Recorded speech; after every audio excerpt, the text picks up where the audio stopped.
We're a couple minutes late, but we'll get started because we have a long agenda. Before we move to the public hearings, we will first entertain action on the minutes of our last meeting earlier this month.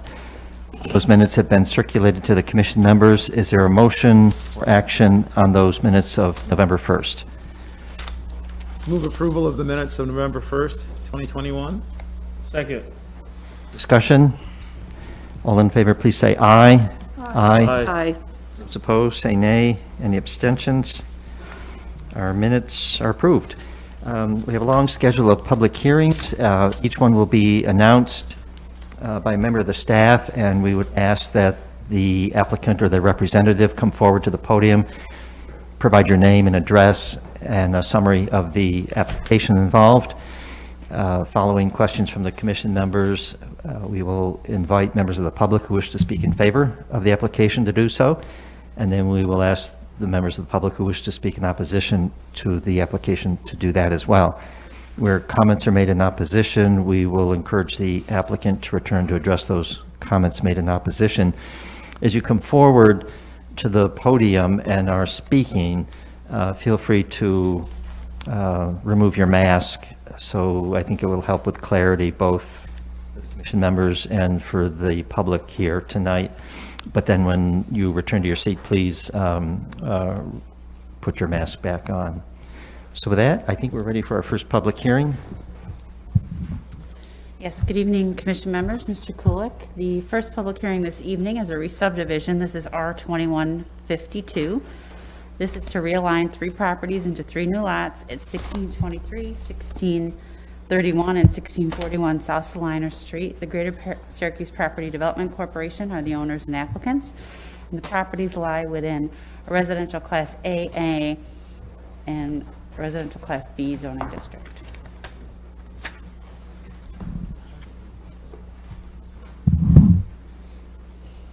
Good evening, I'm Terry Luckett from Syracuse Land Bank, 431 East Fayette Street.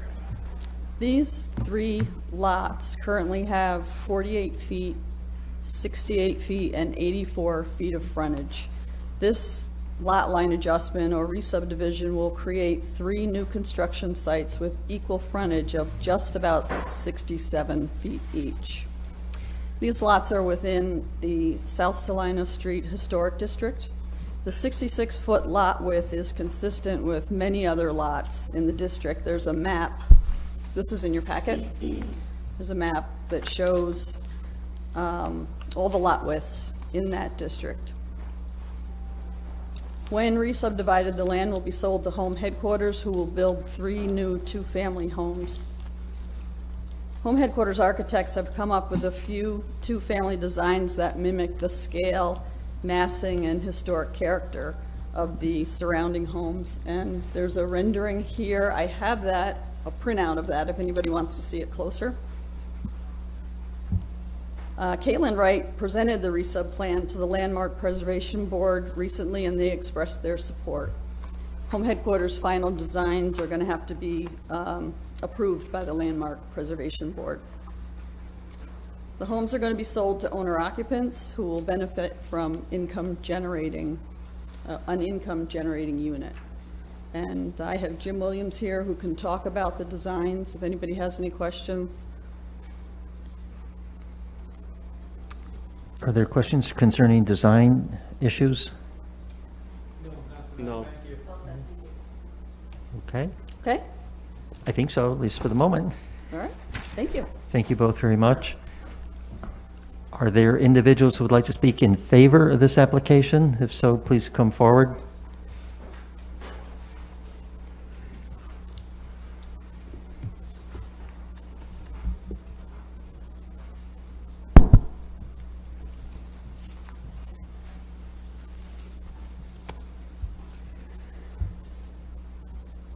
Hello, my name is Rich Pachalski, Executive Director of Syracuse United Neighbors. We've had an office for over 30 years, located at 1540 South Salina Street, a block north of the subject property. I have a statement. At 1601 South Salina Street, there once stood historic buildings, the Gothic Cottage and the New Jerusalem Church of God in Christ, located next door. These properties were the oldest standing buildings in the South Salina Street National Historic District. Sometime around 2016, these properties were demolished because of their severe deteriorated conditions. Around 2015, the properties were seized by the Greater Syracuse Property Development Corporation, also called the Land Bank. On April 19th of 2021, I sent an email to Caitlin Wright, the Executive Director of the Land Bank of Syracuse, objecting to a plan by Rich DeVito, a developer who wanted to build a 4-story, 71-unit apartment complex on this lot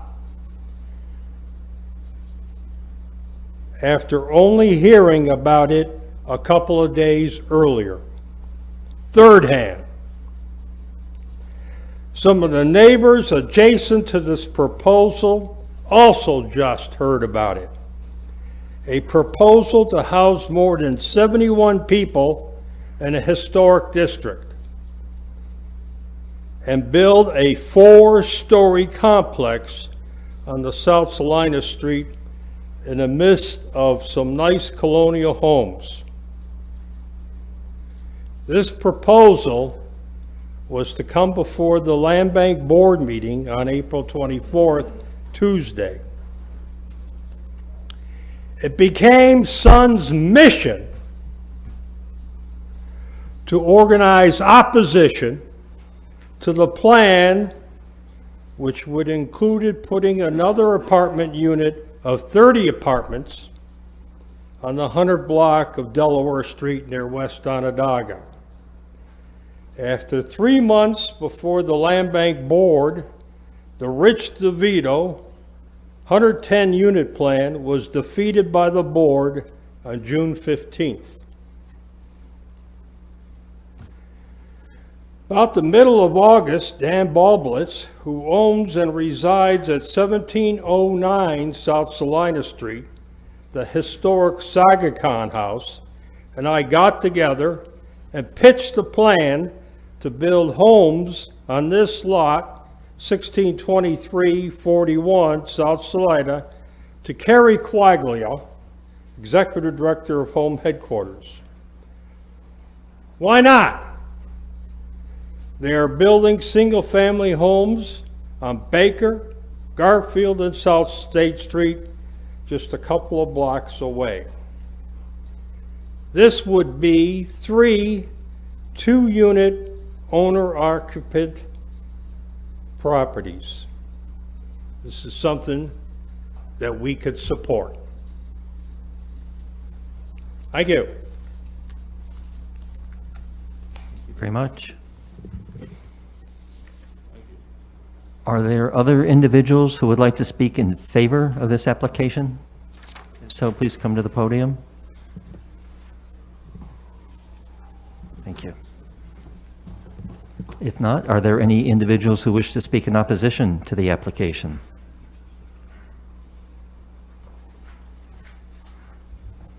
It seems we have no additional speakers.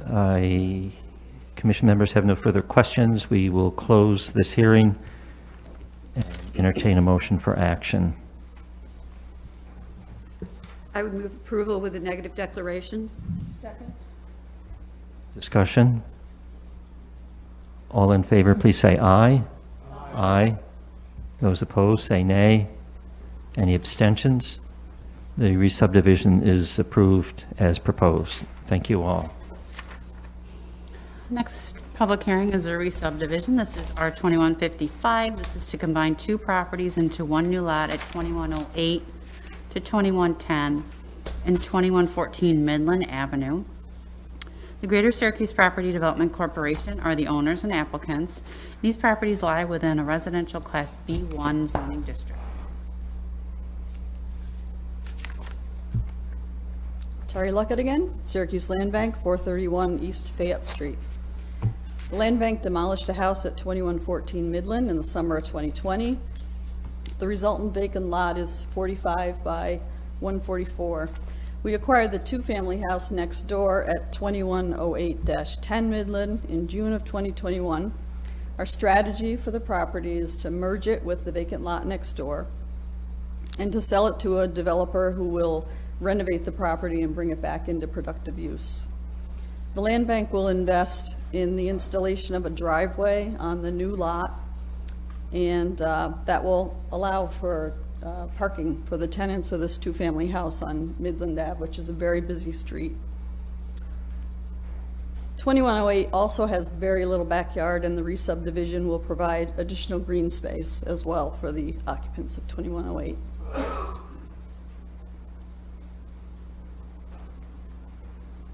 Any questions?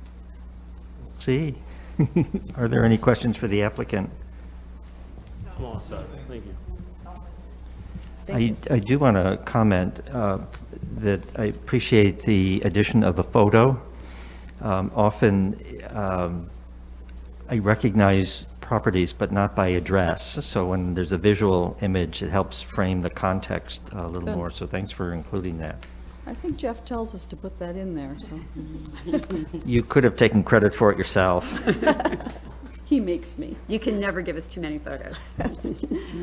Okay. Okay, thank you. Thank you. Are there individuals who wish to speak in favor of this re-subdivision application? Dish 2155. Is there anyone who wishes to speak in opposition to the application? Please come to the podium.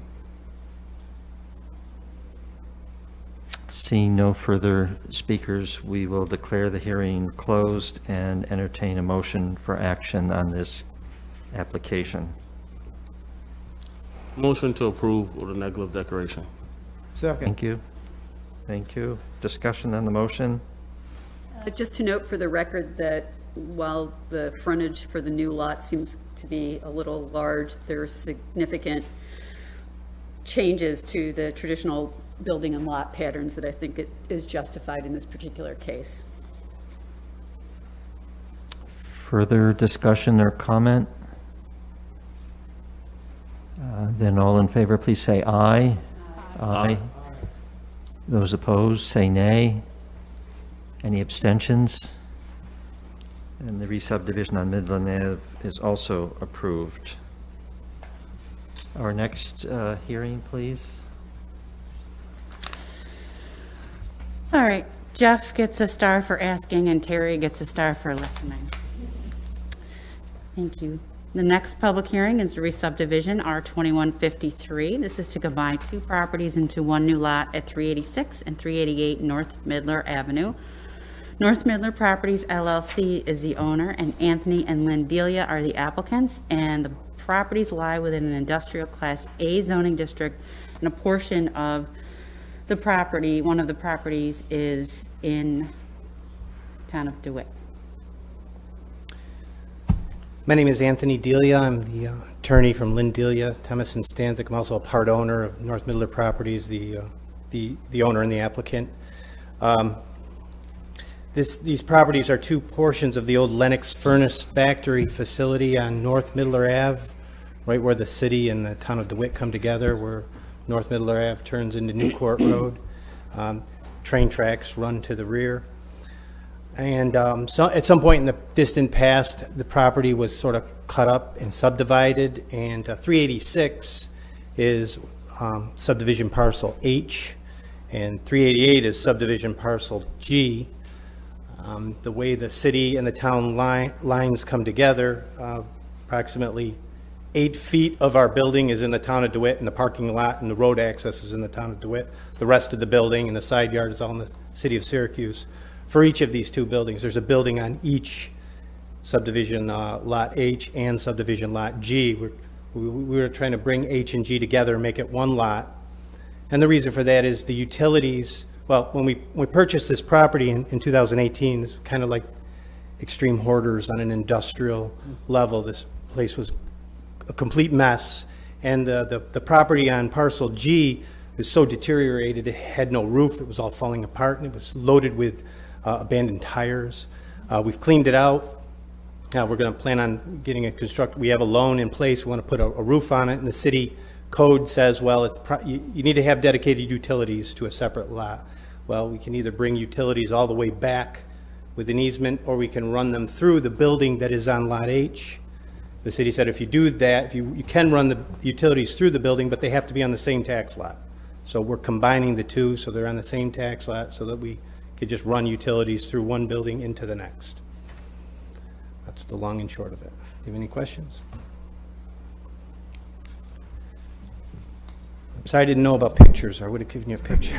Well, you'll know for next time. Yes, sir. If there's a next time. Doesn't appear as though we have any questions for you. Thank you. We will, however, ask if anyone in the chambers here would wish to speak in favor of this application. Midler Ave, in favor, please come forward, provide your name and address in your comments. Is there anyone who wishes to speak in opposition to the application? Please come forward.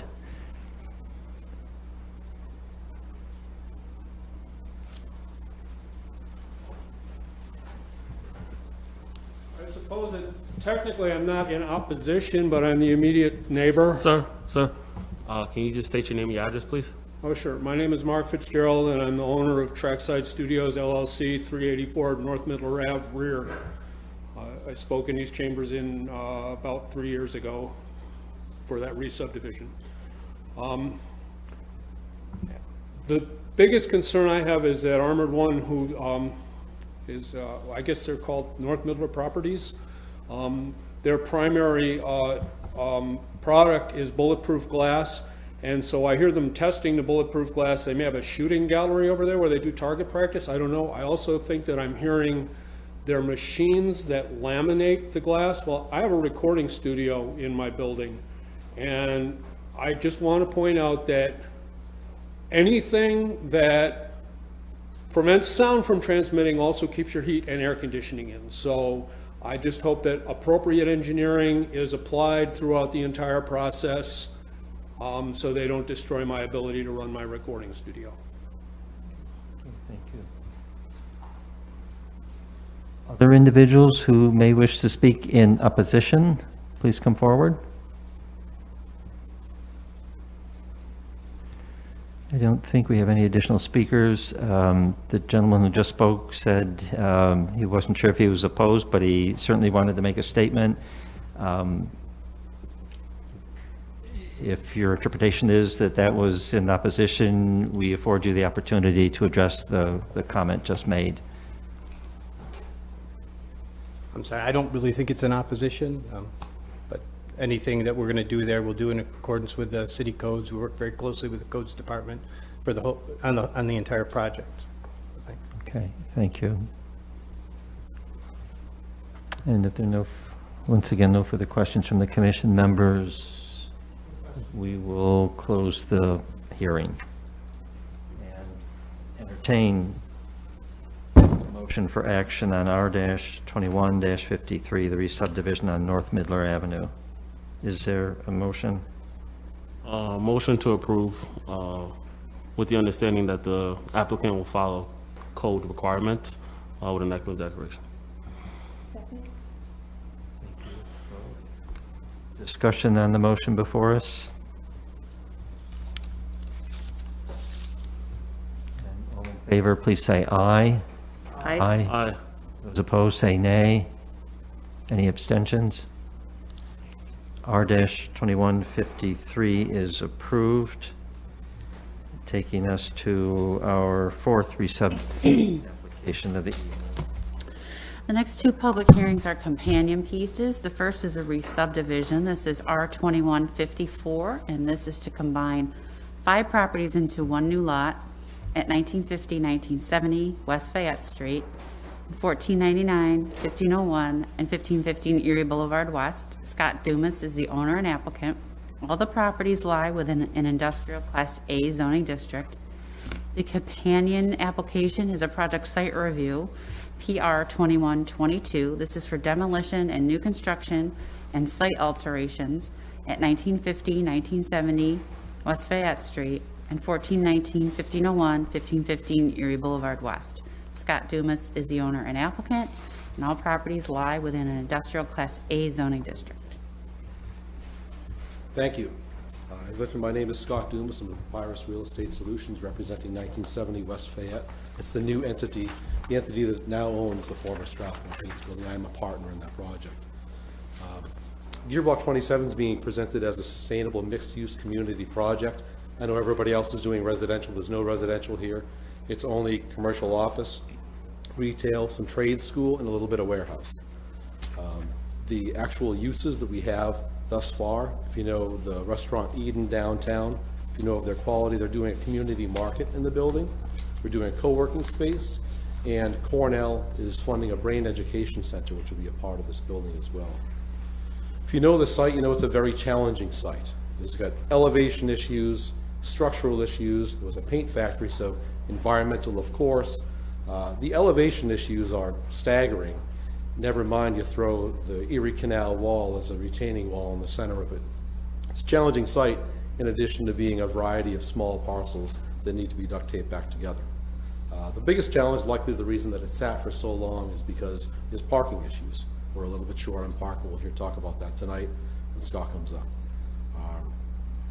What we're presenting tonight is a balance of existing condition and what we anticipate doing with the building.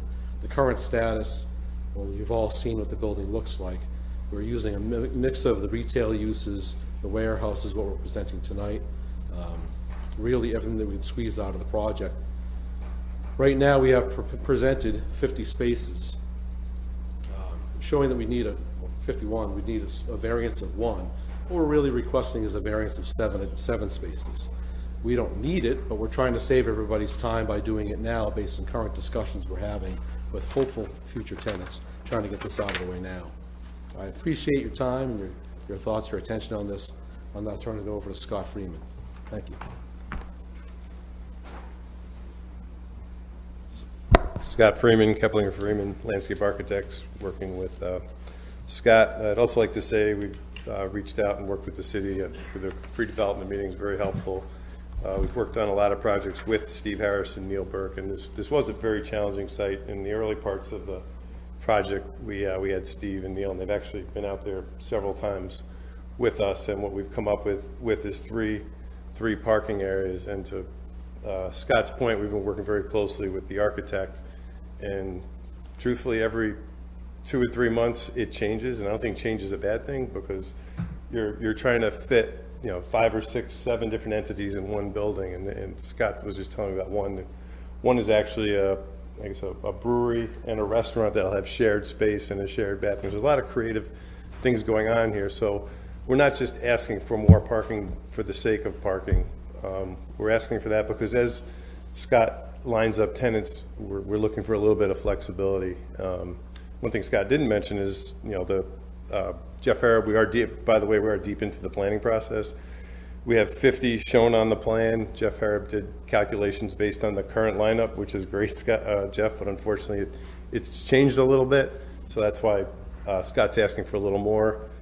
Within the application, there is a clause within, I guess it's the American Legion.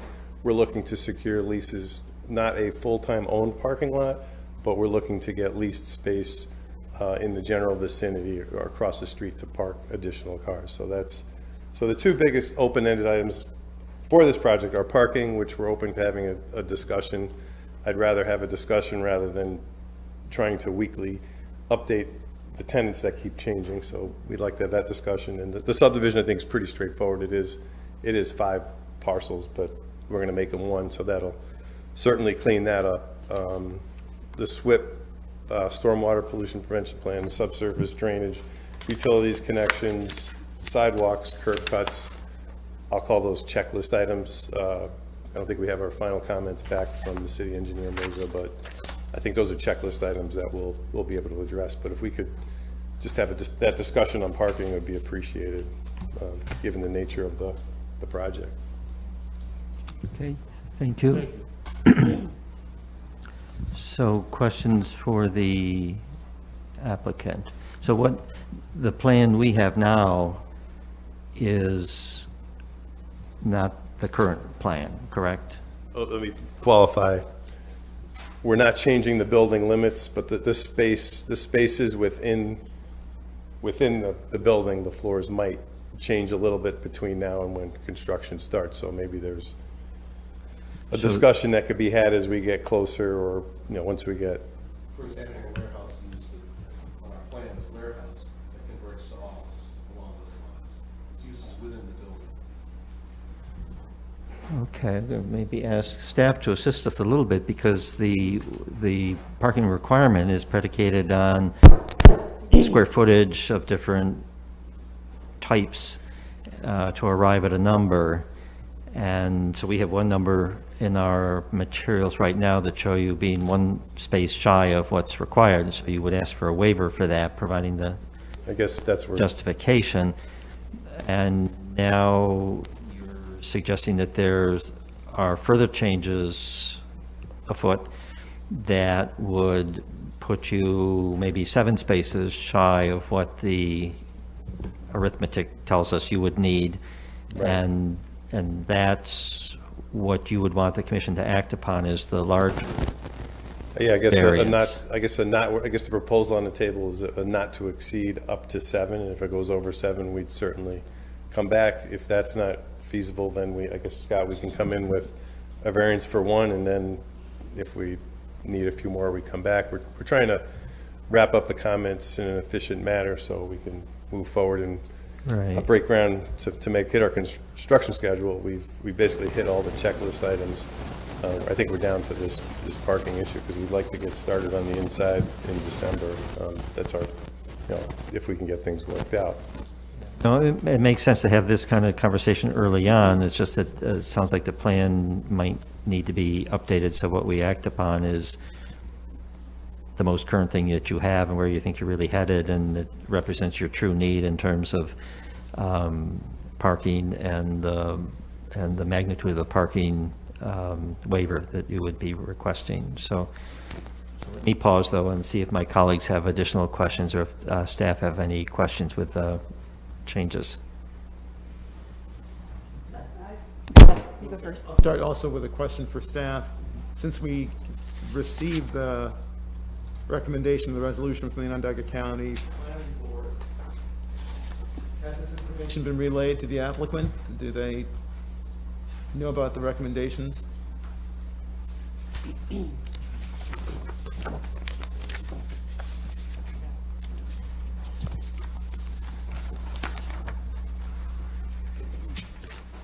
Yes, on November 19th, I provided the County Planning Board's recommendation to Mr. Dumas via email. This will be tweaked a little bit. We might as well have everything on the table on time. That was my question. Thank you. I have a follow-up regarding the parking requirement for staff. Just to be consistent with how we've operated in the past, if some of the uses for the project have not been finalized, and we were to approve what's before us tonight and grant the waiver, and these folks come back, we would simply have to consider whether or not they could accommodate any additional parking requirements for new or different uses. And then if they couldn't, we might have to entertain a waiver again. Well, that's correct. And Steve, I just want to say, you get a star tonight because you did describe it very well earlier when you were speaking. The problem when someone doesn't have a plan, and Scott and I did have this conversation, Scott Dumas, is that this will be complicated and difficult if you keep changing what the plan is. So I would like some clarification as well on the new use that's going to require 7 more spots, number one. And then to Chris, to your point, if this isn't sent to us by, perhaps if they apply for a permit to get a change of occupancy and we don't see it, then we could miss that particular parking requirement and the site might be overloaded because at least office from warehouse is a very large deviation with respect to the number that is required. So the best advice we could give is the most sure thing right now, as far as tenants go, would be the best proposal to give to our office so that we can figure out the number that's required, because in this instance, the Planning Commission has the authority to waive that based on justification. So the justification for waiving something for a warehouse might be very different for the justification of waiving parking for a restaurant or retail or office. So it's always best to have we know things change and tenants come and go. But for purposes tonight and their concerns, maybe you can address that. I think it would be helpful if we knew which of the uses are set in stone, guaranteed, solid, Okay. and which ones aren't. We just discussed, we looked at each other, Okay. we nodded.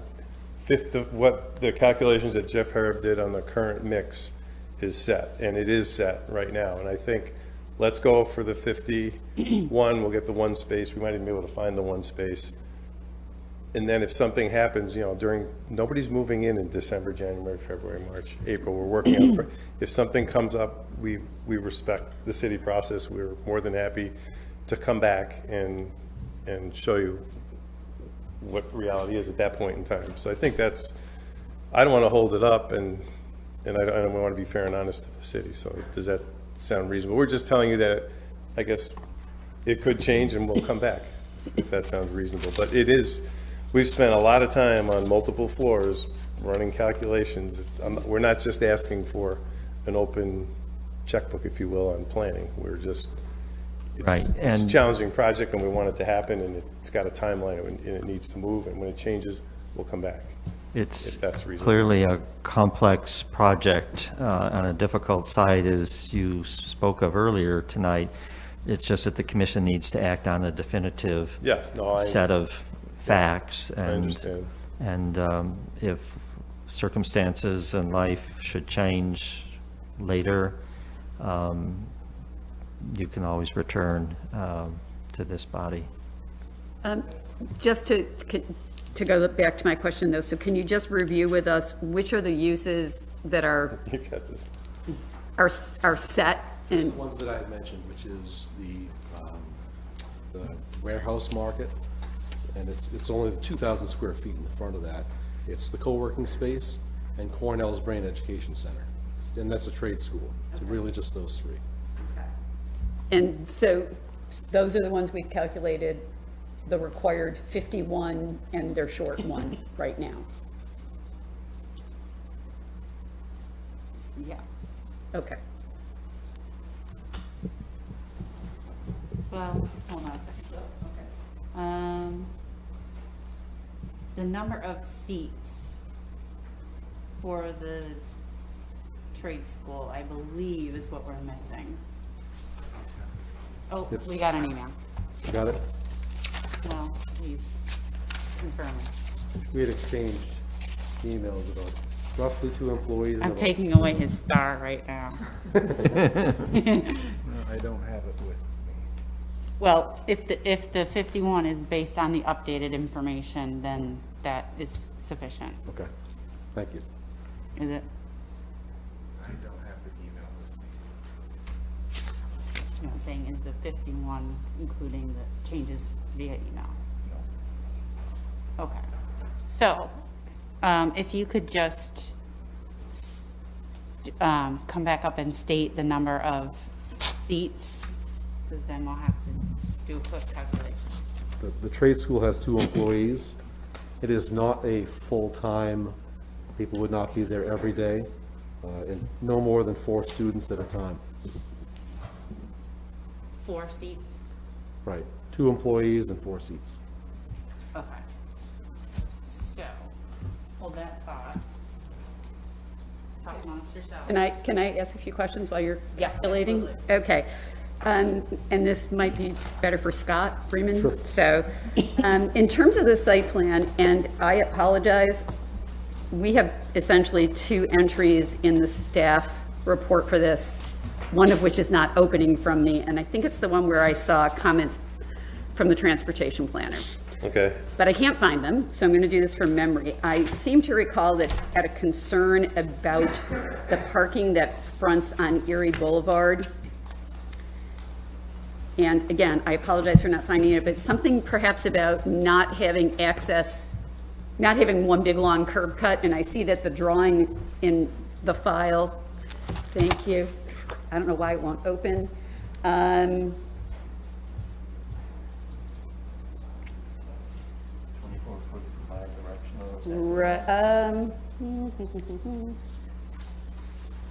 my goodness.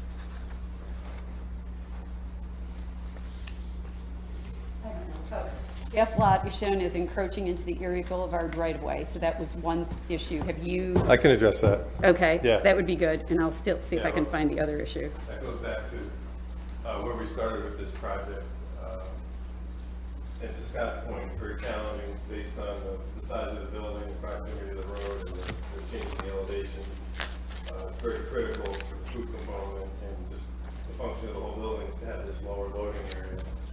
In the existing condition, there's an open curb cut that essentially goes the entire length of Erie Boulevard West. And Scott and I knew the site was challenging parking wise, so we started with Steve and Neil.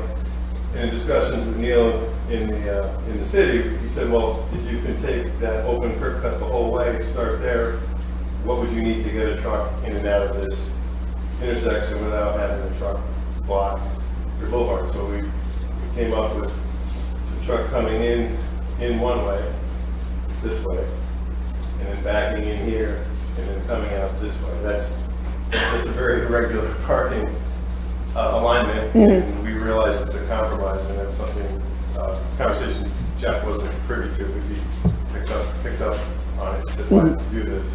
And to Scott's point, this already was an existing situation that was previously used for parking, and we're kind of counting on it, and Neil thought, well, this is something, if you reduce this down to 2, we would work with you on this.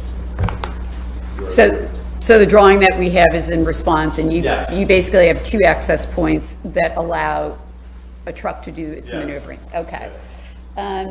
Then he also had in here that he was interested in making sure that the design included methods for preventing vehicles to encroach on sidewalks. He mentions bollards, he mentions curbing, all of that's been addressed as well? Yes, we have curb cuts, flush curb table, full curb table, flush curb, yeah, that's.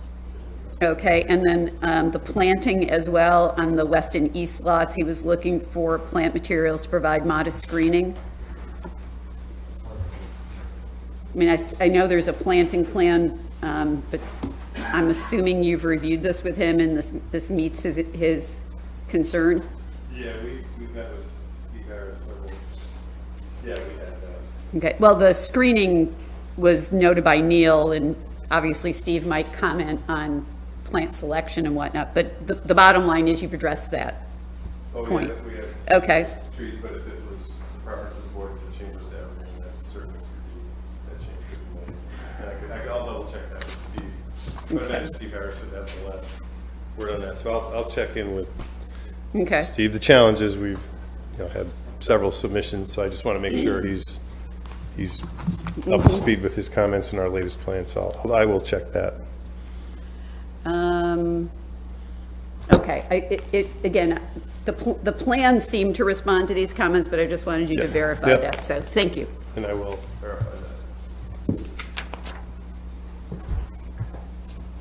Other questions, comments from the commission members? or staff? Sure, so. Wait, hold on, I gotta add these up.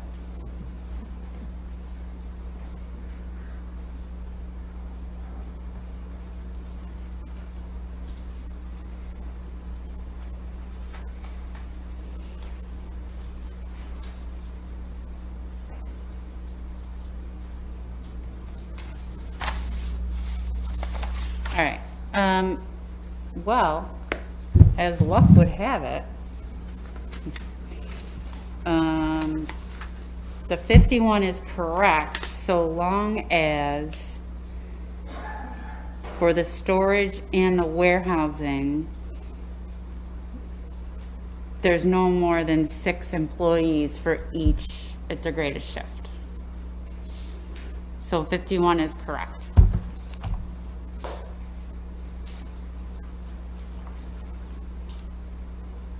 And so with the proposal at 50 spaces, the requirement at 51, the waiver requested stands at 1.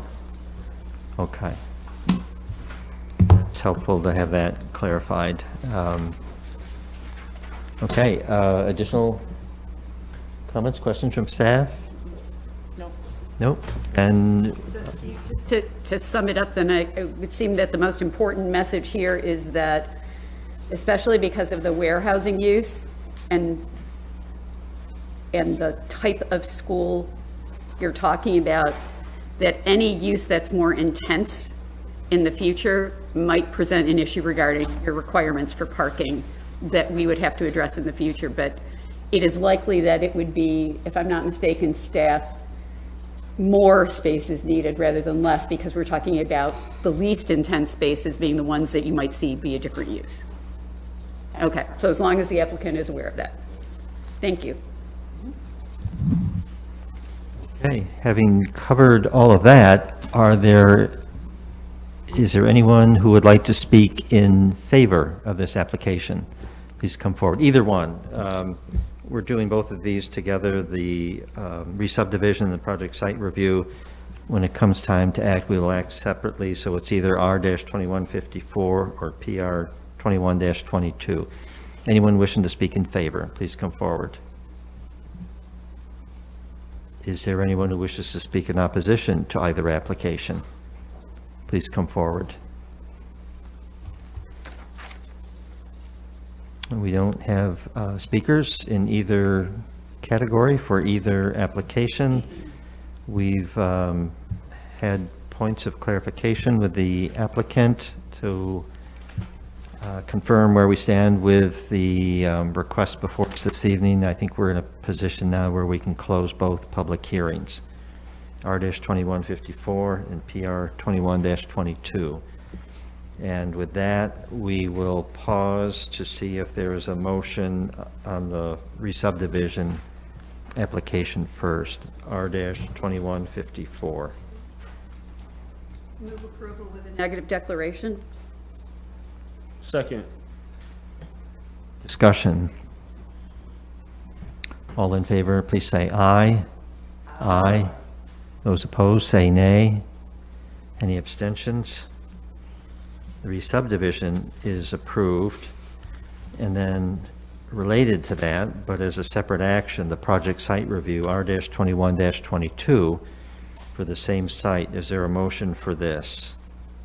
Move approval with a negative declaration granting the waiver for the 1 parking space and noting that the transportation planner's conditions will be met. Second. Thank you. Discussion? Just wanted to add the notes that were provided tonight from the Onondaga County Planning Board that, again, along with our waiver, along with the recommendations, that they do meet with the county water department to follow up as requested by the planning board, Onondaga County Planning Board. So noted. Thank you. Further discussion?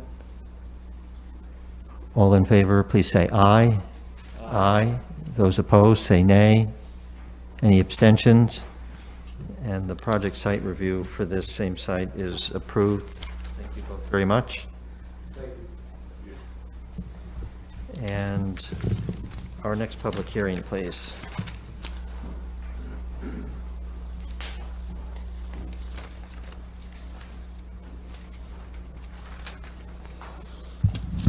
The next two public hearings are companion pieces. The first is a re-subdivision. This is R2156. This is to divide one property into two new lots at 1030 to 1060 East Genesee Street. Scholar Syracuse LLC is the owner. Opus Development Company LLC is the applicant.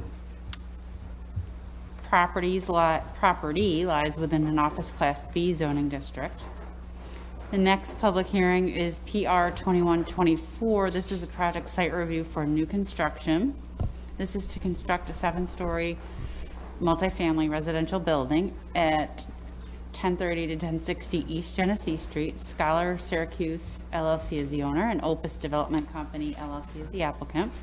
And both the property lies within an Office Class B zoning district. Thank you. And as we just did with the previous two applications, it makes sense to hear these two proposals concurrently for a fuller understanding of what's involved with each one, but when it comes time for action, the board will take action separately on each of these two. Please go ahead. Good evening, everyone. My name is Wendy Marsh. I'm a partner with Hancock Esterbrook, and I'm here representing the applicant and the owners for this application. And what I'd like to do is introduce the team that will provide the details about the project, and that is Dean Newens, the president and CEO of Opus Development, and Ben Angelo, who's the VP of Real Estate Development. And we also have two of our experts from Barton and LaJudas.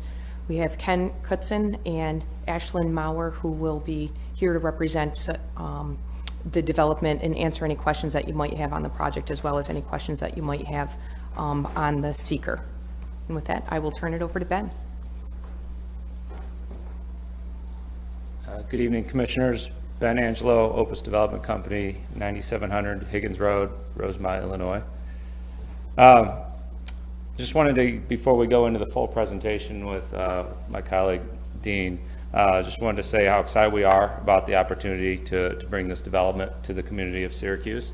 We've been working on this for almost 9 months now.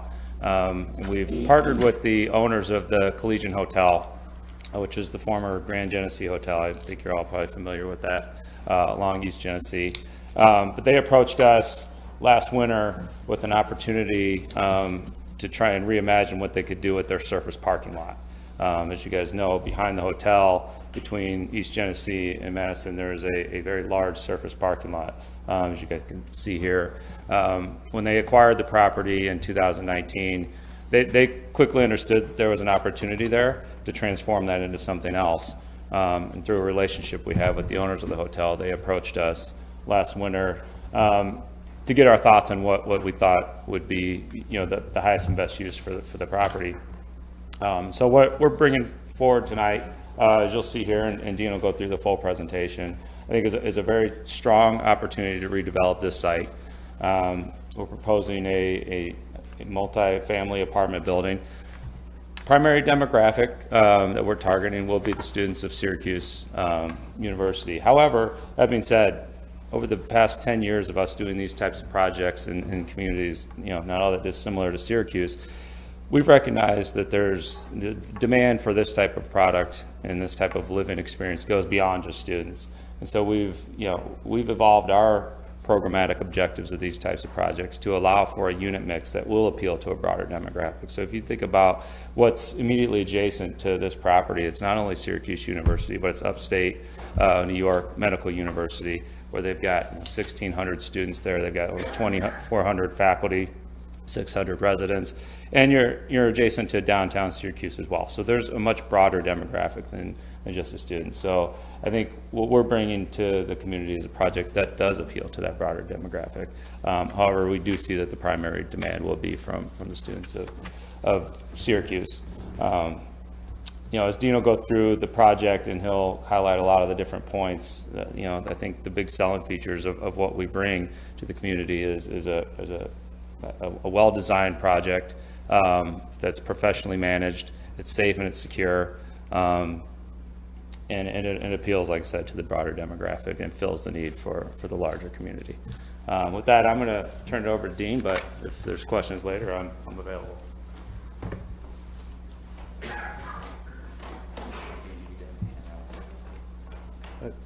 Yeah, that would be great. Thank you. Good evening, Commissioners. My name is Dean Newens, 10350 Bren Road, Minnetonka, Minnesota.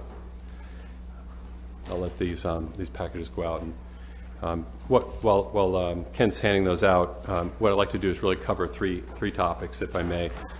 Just tell you a little bit about the design story, how we got to where we are, and Ben alluded to a little bit about that. Talk about our zoning approach and the solution we have to optimize the site. And lastly, our community outreach and how we got to a solution that we think is a benefit to the community as a whole. The package you have before you has a few images inside that just show you the existing condition and some of the existing features around the site, and then really how we identified what this opportunity is. And then lastly, our plan solution. So when you think about, from a planning perspective, what our approach here was, and Ben talked about the housing opportunity here and the need and how we believe we're benefiting the community. I won't dwell on that. But really, this as an urban infill project, and that we're taking a surface parking lot that is largely impervious, which a tremendous amount of stormwater runoff because it really isn't designed to handle the amount of impervious on the site, and improving that to bring structured parking to a hotel, which is an important amenity in the community. And rather than have, we know in this climate that surface parking lots are influenced by the weather, and being able to create a structured parking garage would be a benefit to that hotel, which will improve that occupancy. And then lastly, how can we create a project that really is respectful of the neighborhood and the context? And I'll talk a little bit about that as we get into the community outreach. So the solution that you have here really tries to meet all those objectives. And so then how do we do that? How do we get there? This leads me into the zoning approach to the project. Working with planning staff, really trying to evaluate the existing zoning, the code that is enabled for the site as an OB zone, and then thinking about ways to use the enhancements or premiums that are built into the zoning to minimize the amount of waivers we're asking for. And working with staff, our first approach here was really the FAR that is required. The minimum FAR is 1.5, the maximum is 4.0. Using premiums that are established for the site, we established a 3.9 FAR. So we're meeting the intent of that premium, so we're targeted there. That leaves us with 3 waivers that we're requesting. The first is coverage.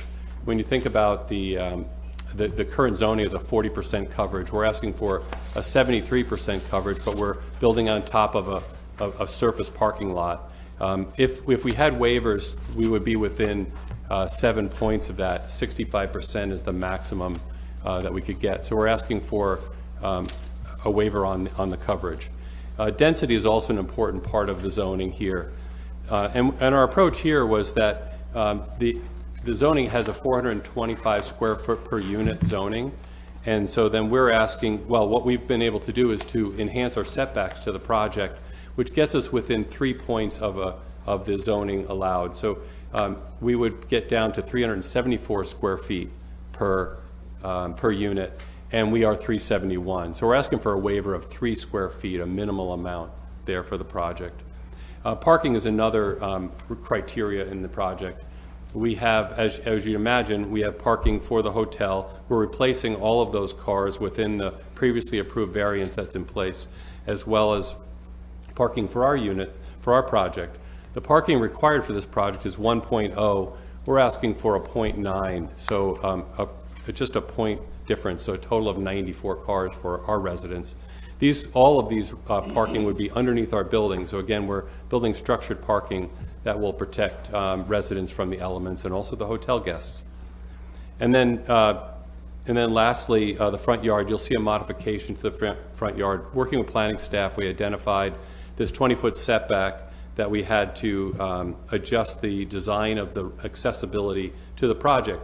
We had planned a structured handicap ramp, and we don't want to build that in the setback. So working with staff, we redesigned the entrance so that we could have a handicap walk, which is at 1 and 20, which is allowed in this use. So that enabled us to satisfy that requirement. So these are the things that we did working with planning staff to satisfy the requirements for the project and to align the design with the zoning and the few waivers we're asking for. So then the last piece of this is how do we work with the community to make sure that we're creating something that is a benefit to all. So first of all, I would say the most important part is Grace Episcopal Church, our next door neighbor, working with those folks and understanding what their concerns are and needs are, being respectful of their memorial garden, and making sure that we didn't have balconies facing the garden, working with them at the street level so that we have appropriate architecture along the building, and just got some feedback and dialogue from them. And I believe that we've worked hard to listen to them and make sure we have a good solution. Landmark preservation also had some comments about that, and there's one sheet in here that I'll guide you to. I think it's the second to last sheet in the set. And as we shared that with with that board, one of the things that we was asked is like, what's the greater context here, right? It's not just about Grace Church, but it's about the neighborhood. And so we took a zoom back and we looked at it from a macro standpoint and realized, how does this building fit into the context? Well, we've done, I think, a really good job of maximizing the setback of our building to Grace Church, 82 feet away, which is really quite ample. It's actually more distance than the height of the building by a foot. But also, how does it fit into the greater context? And I think as you look at that aerial facing towards downtown, you'll see that really are a good mix of buildings around the area that really is let's say, an evolution of the context, where there are historic buildings that are really beautiful, there's new buildings, and there's infill development that brings much needed housing to the area. And then lastly, EGRA, meeting with the Regions Association and sharing with them, really from a business standpoint, what this is doing to the overall area. So we feel like we've done a good job and listened and tried to create a solution that benefits all, and I look forward to your questions. Thank you. I'll pass it back to Wendy. And just on the basics, it's 104 units, and it's going to be a 7-story building with the parking on the lower levels. It's on the big picture. Do you have any questions I can pass off to the experts? I have questions. Thank you. Okay. How many levels of parking are there?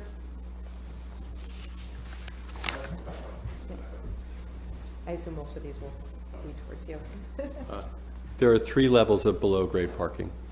For a total of 94 spaces? There's a total of 229 spaces in the garage, 135 for the hotel and 94 for the residents.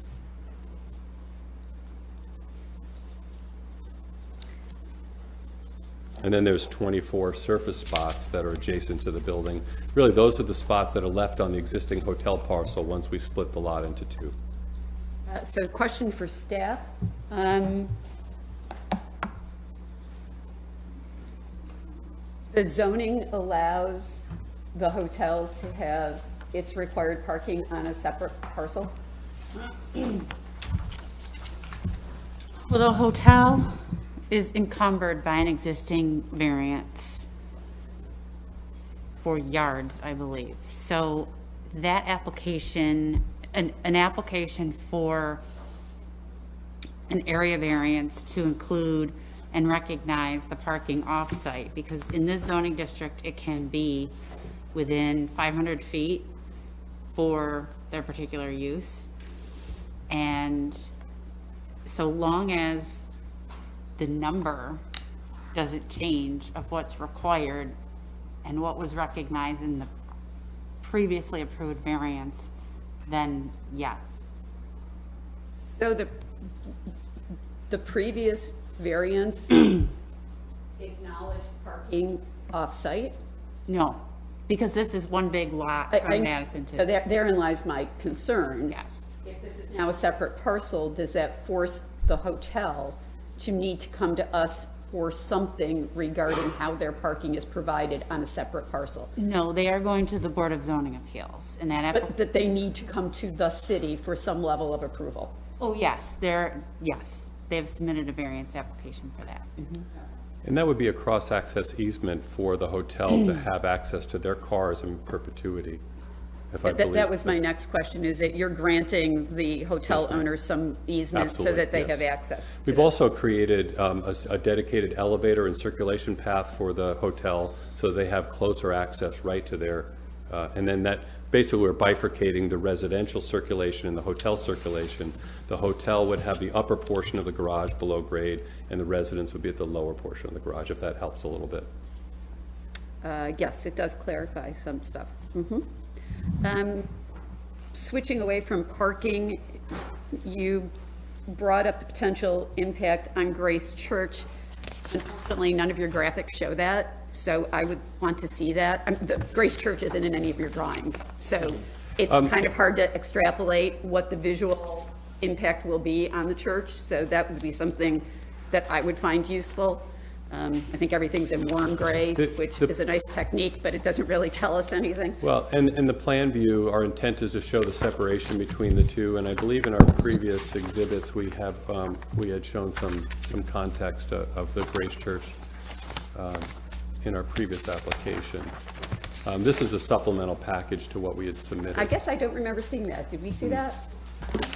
Yeah. Right, and the landmark Conservation Board comments seem to address that as well, but Yeah, and if I could guide you to that aerial, if you look in there, you can see in 3D, our building is inserted into that diagram. yep, I see that. Yep, yeah, I'm and- more concerned about street level view, which is how most people will experience this. Nobody's going to experience it No, from of an course, airplane. of course. So I think that in order to assess that kind of visual impact, which is something we have to do under the state's environmental law, that it would be helpful to have that kind of detail at street level, again, how people really experience this. So I know that that's something that would be important to me. And the other thing that I have a very big concern about, and this doesn't have anything to do with you, but I've mentioned it regarding another project on this very street, is the impact of adding cars to Madison, which is a fairly small and a residential size street. Well, it's still a residential size street, but obviously that's changed over time. I don't see any information in what we have in front of us regarding the impact of cars from this garage, which may or may not have an impact on the street. So that would be useful information to know as well. Could I provide a little bit of color on that? Sure. So there are still, there are 3 curb cuts that currently take cars off to Madison from the surface lot. We're reducing 2 curb cuts, which help the pedestrian safety along the street. There's 1 car entrance to Madison and still another access point onto Genesee. We're only adding 94 cars to the density of the project because there are already 150-something cars there on the site. So we're not increasing in a dramatic way. And we find in these multifamily residential projects, it's not very transient. There are not a lot of cars coming and going on these projects. So very minimal impact from a car standpoint. Without a full traffic study, that's where that's our experience. I think my concern is that you've mentioned that out of, I think you said it was 229 spaces in the garage, Correct. and how many of those would be for the hotel? So there's 135 in the garage and there's 24 outside for a total of 159. So there's 159 cars currently on that surface parking lot, and we're only adding 94, and we're controlling the traffic flow. So we're not dumping 3 lanes of traffic onto Madison. We have 1 controlled exit on Madison and 1 controlled exit onto Genesee. I certainly appreciate that, and definitely reducing the number of vehicular access points is a positive. But given that the hotel venue is used quite often for events, there will be times when a large number of people may be exiting the garage, not so much the residents. So I'm still concerned about that, and it would be helpful to have information about that as well. And then again, as I think Rebecca mentioned, that the Preservation Board was also concerned about some of the visual impacts on Grace. So it would be helpful for me in our deliberations to have additional information on that as well.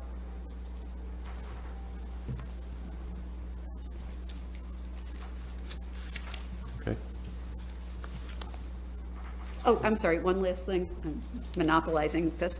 I noticed that the city's transportation planner made a particular note of Madison not being able to accommodate any kind of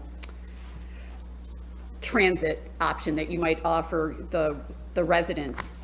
First of all, are you thinking that you would do that? I noticed that most of these projects we've been reviewing over the last few years do incorporate some kind of a trolley system or a special bus. Is that part of your proposal? We are providing bike parking for our residents as our alternative mode of transportation. So you don't foresee doing your own private? No, ma'am, not for this size project. Okay, all right. Okay, now I'm done, sorry. Further questions for the applicant?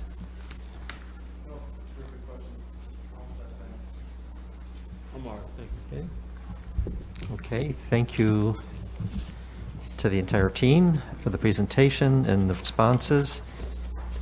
Are there individuals who would like to speak in favor of this application? If so, either application, the site review or the re-subdivision pertaining to this site. If so, please come to the podium, provide your name and address and your comments.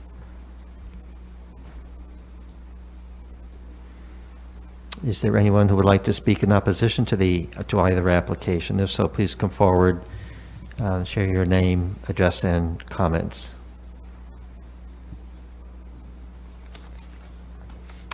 So no speakers for either application. We have a request for several additional items pertaining more to the project site review application than subdivision application. I think we're at liberty to close the re-subdivision application, and since the request has been made, legal counsel is not here this evening, but might be watching. Actually, in light of my concerns regarding how this might impact the hotel, and you said the BZA is considering something related to parking, I don't know if the order of things is to let the BZA go first and then for us to look at a re-subdivision. I mean, if we do a re-subdivision, does it back the BZA into a particular decision? Yeah, so the BZA would need to look at structural coverage because there is not enough land to support a hotel as a result. So it could be beneficial to, if you're inclined to hold these open anyways for additional information, then I think that application probably will be around the same time, or, well, no, it won't.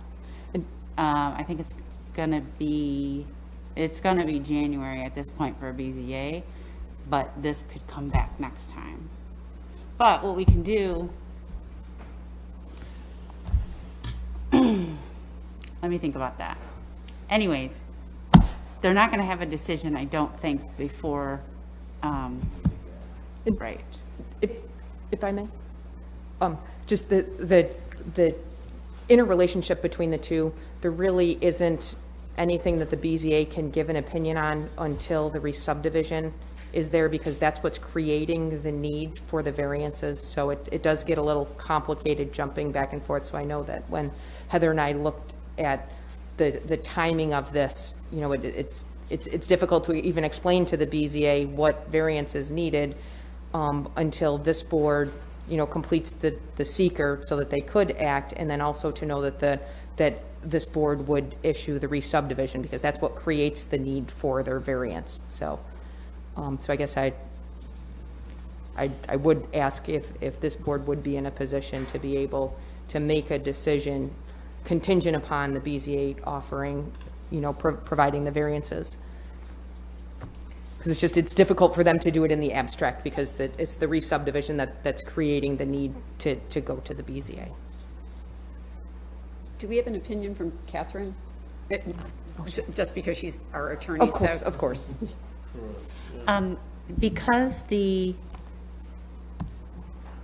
proposal isn't going to go until January to the BZA, even if this board did approve the re-subdivision, there's 62 days in which to file the map at the county courthouse, so county clerk's office, which I think by the time the BZA does hear the proposal, if they decide, no, sorry, you need more land, we're not gonna, just because you bought this, you know, this is what it is, because we're not gonna demolish part of our building, and they deny it, then the map just doesn't get filed. Everything unravels. Yes, no, it's, So, and in light of the fact that the Planning Commission is the lead agency for purposes of seeker, you know, I would be concerned, you know, giving to the BZA for, you know, having them make the first decision, because they wouldn't be able to do that until this board completes the seeker process as well. we could ask the BZA for comments at their next meeting relative to seeker.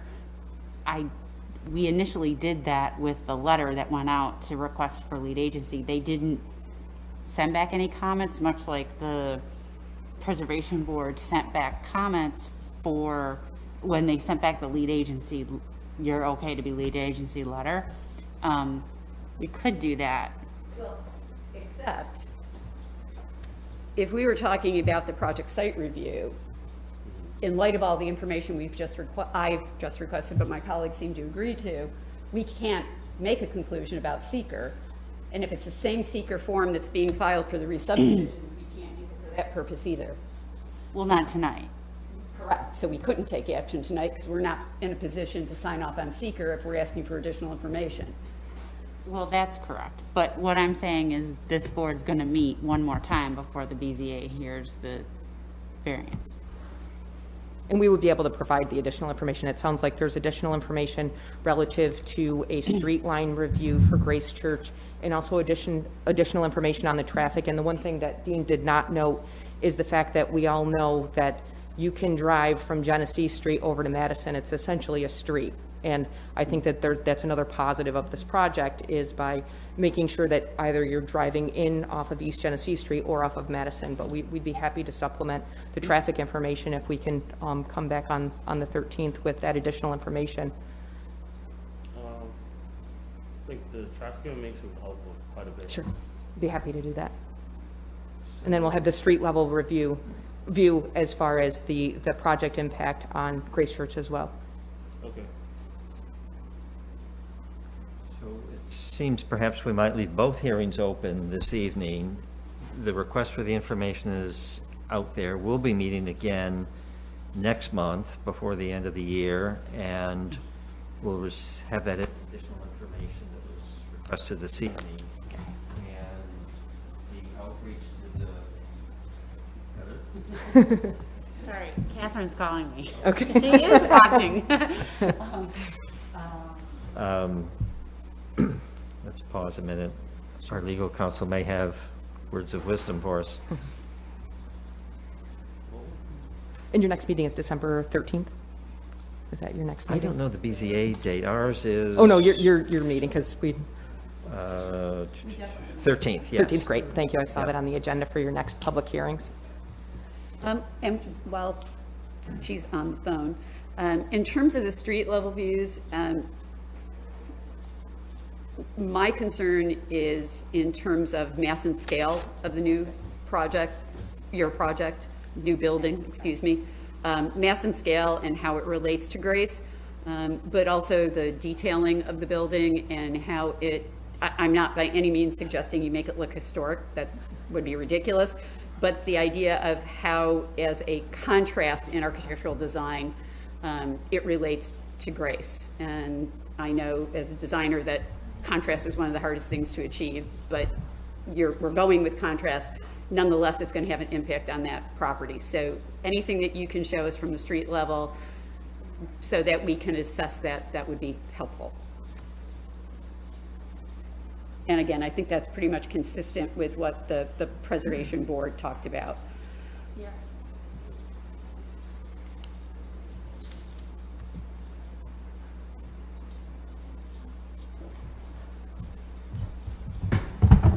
Okay, so Catherine said it's fine to hold, and that's appropriate, given the request for more information, and also she didn't want you to entertain any segmentation with respect to seekers. So. We wouldn't want that to happen. We wouldn't let that happen. Stream, no segmentation. We have good counsel all around on this. I think you have a good understanding of the additional items. Your Any question team- from the design team as far as any additional information that you want before the next meeting?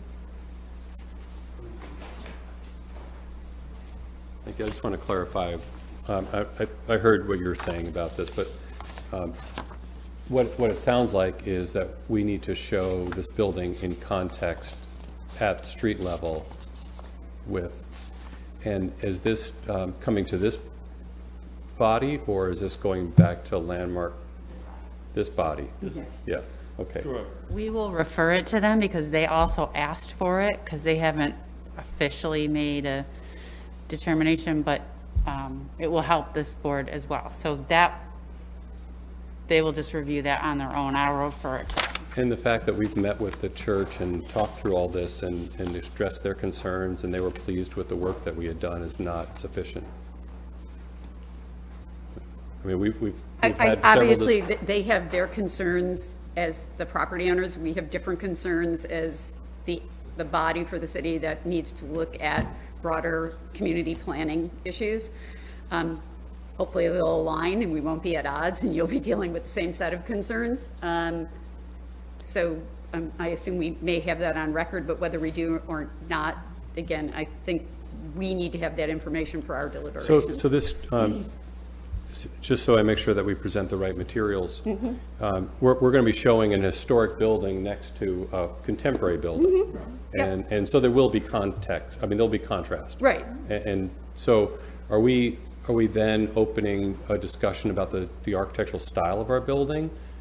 Or are we really just making sure that this building has, it fits well in its context? So I think Jeff gave you the Preservation Board's comments. Yes, I saw the letter. Yes. Okay, good. They just, one of them was they didn't agree with the angle of the perspective that we showed, which there was some debate about the camera angle, which we didn't, we did a very accurate.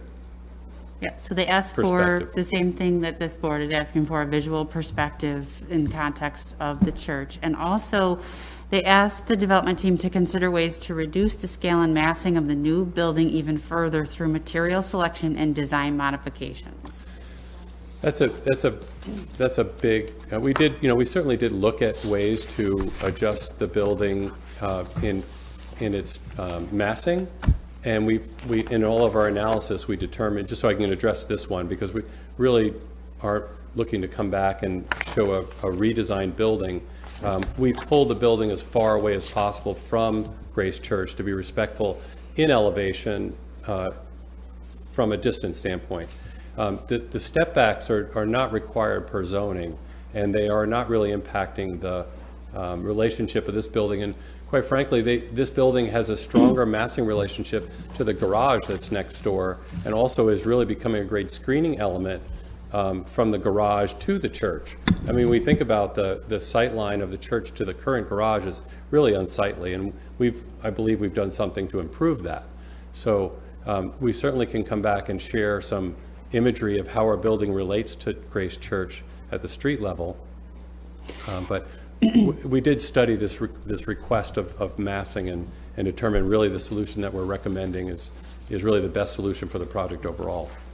I think it's also important to remember one of the reasons this is a type 1 action under seeker is because of Grace Episcopal Church. Right. So any mitigation that can be done to lessen the impact or any adverse effects upon the church is something that this board is going to be considering. So their comments are appropriate and should be taken into consideration. Oh, absolutely. I just want to make sure we're bringing the right material back so that we can seek your approval. Even though we're talking about some visual things, I would also encourage you to augment the visual materials with text as well, articulating some of the points that you just outlined and speaking right now.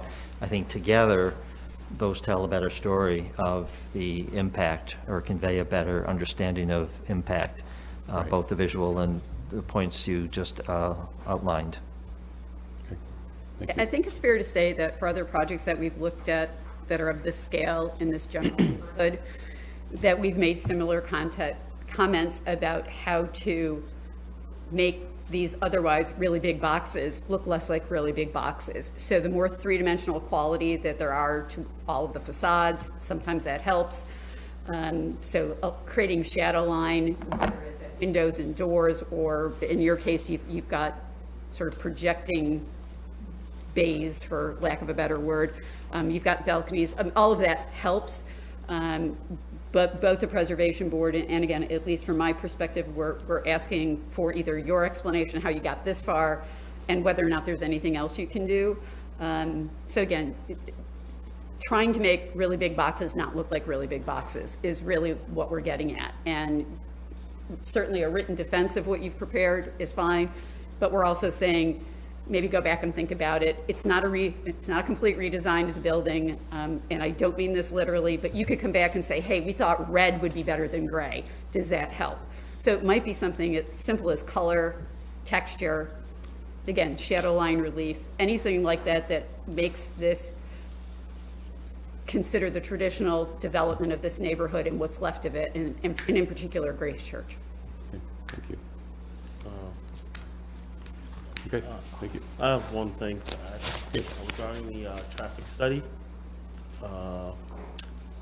You had mentioned earlier that you have experience with a project of this magnitude, but I was adding snow weights and social intelligence, but you say that, but you don't have the experience of doing it at this location.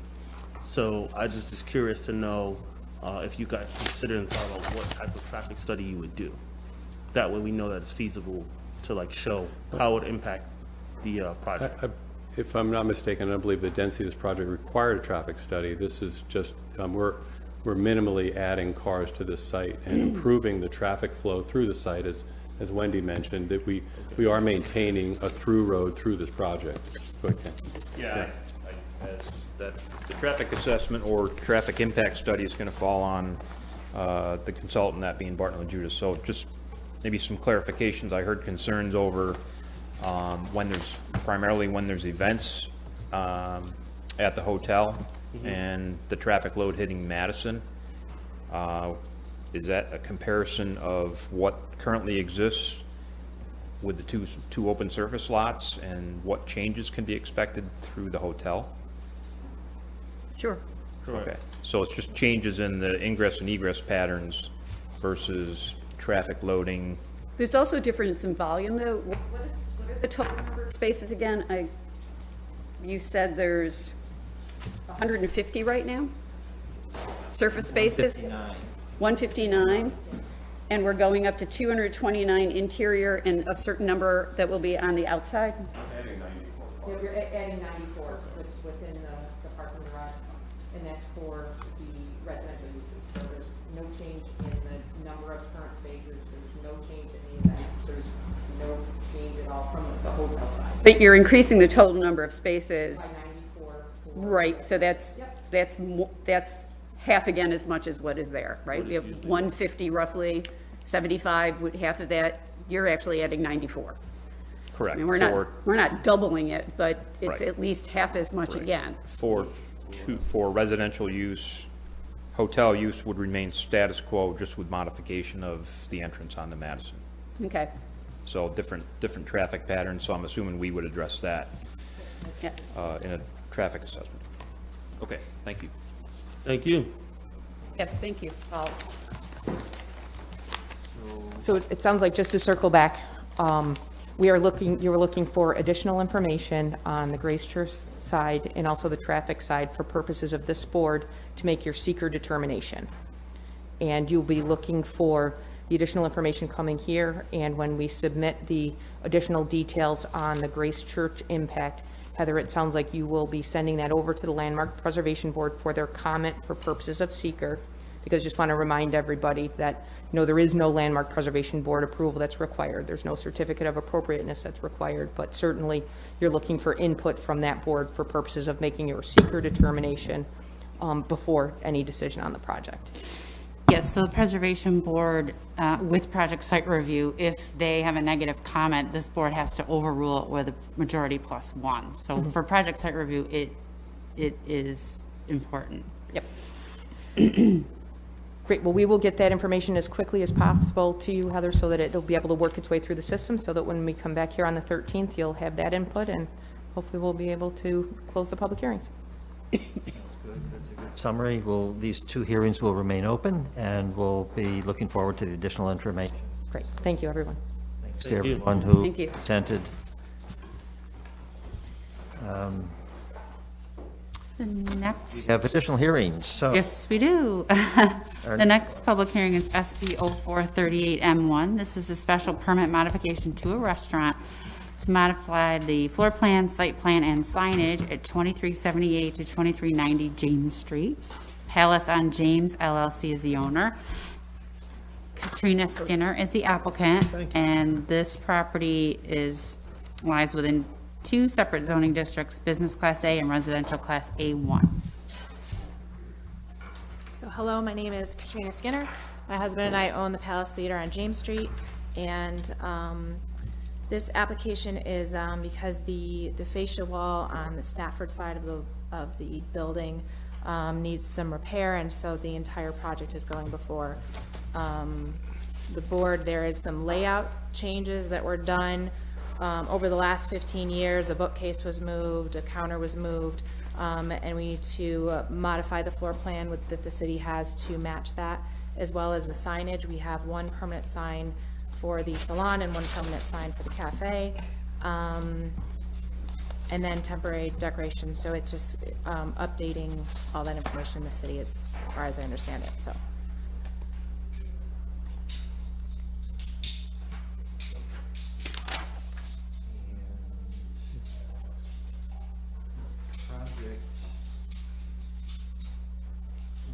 Like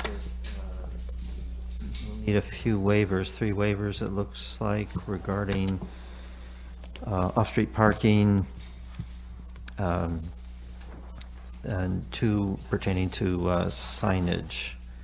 Can you address those waivers as well, the rationale, the need for those waivers? The waivers as far as? Let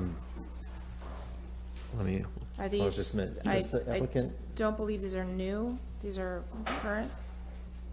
We have comments from the zoning regarding the site.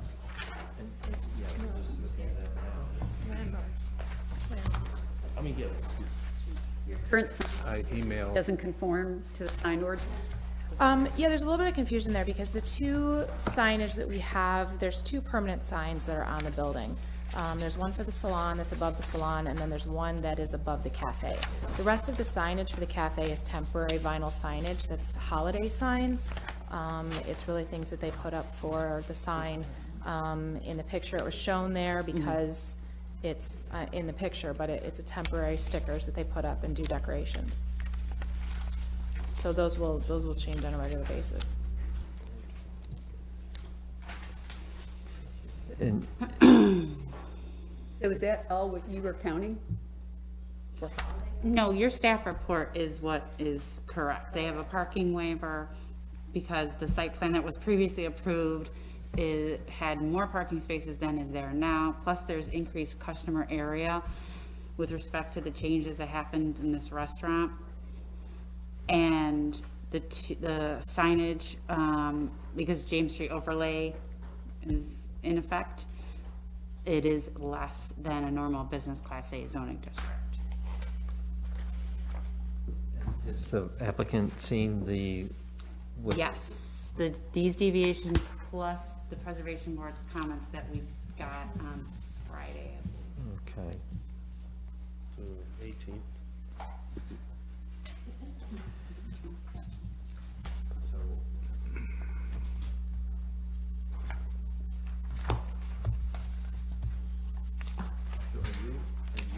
familiar with these points that we're talking about right now? Which ones? Are we talking about the signage, or are we talking about the? Signage and parking are the, Yes, so all Or of the the three. deviations, the signage deviations plus the parking waiver that's required. So both. Which I believe Jeff sent to you. The signage one, yes, I've seen the signage one. What they had talked about in there as far as the signs in the cafe windows, I don't know that you guys have pictures of the cafe, but all the signs that are in the window, they're temporary vinyl. So it's just decorations, it's part of, it's all, right now it's leaves, with logos in them, it's just decorations, it's just vinyl decorations that they put up and they take down and they change them with the decoration of the season. No, that's not what I guess that's is what at I'm hand confused here. about. It's the backlit box wall sign that is above the windows on the right-hand side for the cafe. That's above and beyond. So there's two signs, when you purchased the building, there were the signs where the, where Supercuts was, and there was actually one on the Stafford side, so they actually had two signs, one on Stafford and one on James Street, and we just moved one over the cafe, so, and I believe the box was there. So there's just one sign for each tenant. So there's two different pieces in that. If you're talking about the sign box that's on top, they did mention something about the transom space. However, as far as I have pictures of the whole street, all the signs on the street are above the transom, in that, area above the windows. So there isn't really a transom even in the cafe space anymore. The windows are not designed like that, and they haven't been since we purchased the building. So it's type and area. So is it the temporary signs that are the question, or is it the box signs No, that are there's the a box question? sign, and it's too big, and there's too So, many. For James Street overlay anyways. No signage was ever approved as part of the original restaurant, so now that it's there, they have to consider that because it was put up without any permits or permissions. So are we talking about the signed box, or are we talking about we're not talking about the temporary signage? No, if that's a holiday decoration, that's not naming the business. It's one is advertising the business and what is inside of the. So the logo that's in the sign box appears in each of the 4 storefront windows. So I'm guessing that in calculating square footage, that's where it goes over, Heather? So the number goes over. So you can only have one in James Street overlay, one wall or projecting sign. And it's a 1-to-1 ratio for the frontage. So if it looks like there is 42 linear feet of frontage, you can have 40. That's a typo, it should be in half. It's 21. 21. Okay. So essentially, each can have 21 square feet of windows, signage. that's a sign. And so they calculate the square footage of each of those and add them together based on this formula. So I know they look like decals, but under the ordinance, they're signs. So I guess that's where my confusion is are we saying that the as far as the temporary, because the temporary ones, they change, and the It's cafe the can one adjust that that. say the name of the business, right? Isn't this what this says right here? This, Right, but they're all still just temporary stickers. So are they're we? up all the time, right? What? They're up all the time. They get changed every couple months. The whole design gets changed, because you see that there's pictures of all the leaves and things are in there. So the goal is for the But where it desi- says the cracked bean, those change. They changed when they came, they changed with the leaves. So as far as how and where they put those are not, they're temporary, it's just temporary vinyl. So they change their layout and design every quarter for every season. it's like it's the logo of the business, so that isn't the logo. It of is, the but it's business. part, that the design that they do is part with the leaves, it's all connected. All the stickers are part of the temporary design that they change. So they're I'm reading the leaves as being completely separate from your logo. yeah, That's they're all, why. it's all the same type of material, it's all the same part of the decoration, so it may look like it's permanent, but it's not, they're all temporary, they are moved around. So I don't know what her plan is next as far as, you know, how that works, if it's, I don't know. I just guess know I- as far as the building and the business, ours is, you know, that we have the sign box on top. As far as the ownership of the palace, we have the sign box. So, They're asking for the logo to be removed from the cafe tenants' storefront window and doors.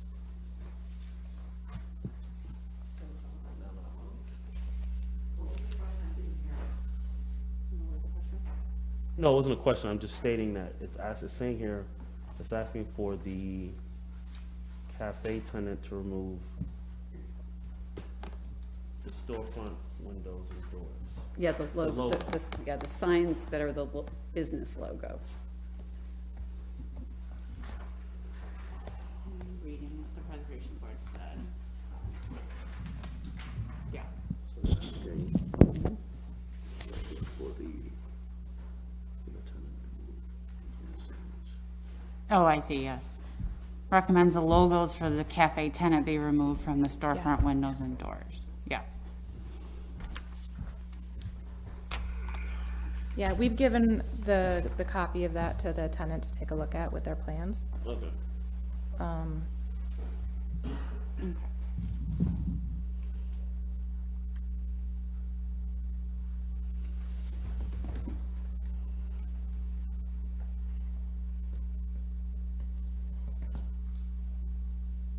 Is the permanent sign box facing, is that within the overlay district size requirements? For the storefront, you can have one sign and it's relative to 1-to-1 ratio with respect to the frontage. So I think what Jeff's saying is that you have 21 feet of frontage there, so you can have 21 square feet, and that sign is 48 square feet. So it's over. So the board needs to consider that waiver. Well, it would seem, in light of the Preservations Board's fairly detailed comments, as well as the offer to work with the applicant on coming up with a solution, that maybe we take them up on that offer and have the applicant work with the Preservation Board and then come back to us. And then we can, I mean, there's so many things that they outline in their comments. It would just seem, rather than do design by committee here, that we leave the hearing Yeah, open. perhaps you can look at you can look at least the floor plan changes and consider a parking waiver, and then you can, although you're not really physically doing anything to the building, this just happened to come up because it wasn't in compliance with the previous approval. So it would be up to you if you wanted to take everything together, because it's not really detrimental to the business per se. It's still going to be operating because they're not asking for a permit or anything that's going to slow them down. So either way, this board could hold everything and help come up with a sign plan for that storefront, or approve a portion of it, which, like I said, in this instance, doesn't necessarily make sense because it's not holding them up, because they're just coming they're just coming tonight because they didn't know they weren't in compliance, and now they're asking for forgiveness, I guess. Right. And so it wouldn't be detrimental, I guess, to the operation of the cafe if you held the whole thing versus just approving the floor plan and the parking waiver per se. So, Just to be clear, what we're looking at doesn't affect their ability to do anything. If they have to make some structural repair, they don't need any of this to do what they're doing. If there's a wall issue, or if there's no, the wall you took care of 3 weeks ago. This has nothing to do with the wall. It's totally separate. We actually separated it out so they could move ahead with the wall. this is all just on the amenity on the wall. This is cleaning up stuff is nice. Fine. And keeping it open doesn't prevent them from being in business. Right, okay. And then ultimately, the goal is to have the signage be in compliance with what's required. So let's make that happen. So I'm hearing a developing consensus to leave this open. We should ask any additional questions that we have tonight regarding the other elements of the review, but encourage you to connect with the Landmark Preservation Board on the particular sign issues that they outlined, and I think George just gave you a copy, or if not, we will get you a copy of what their detailed comments were, so you have those in hand. But otherwise, are there, while the applicant is here before us, are there other questions regarding the modifications to the special permit beyond the signage? I would offer that with regard to the parking and providing fewer than the required number of off-street spaces, speaking only for myself, I don't see that as a big issue. The James Street overlay was set up specifically to make it a more pedestrian-friendly environment and not to tear buildings down to make parking lots. So again, only speaking for myself, I think that waiver is less of an issue and probably is something we maybe all could agree would not be problematic. It's really just a signage issue. There you go. I'm with you on that.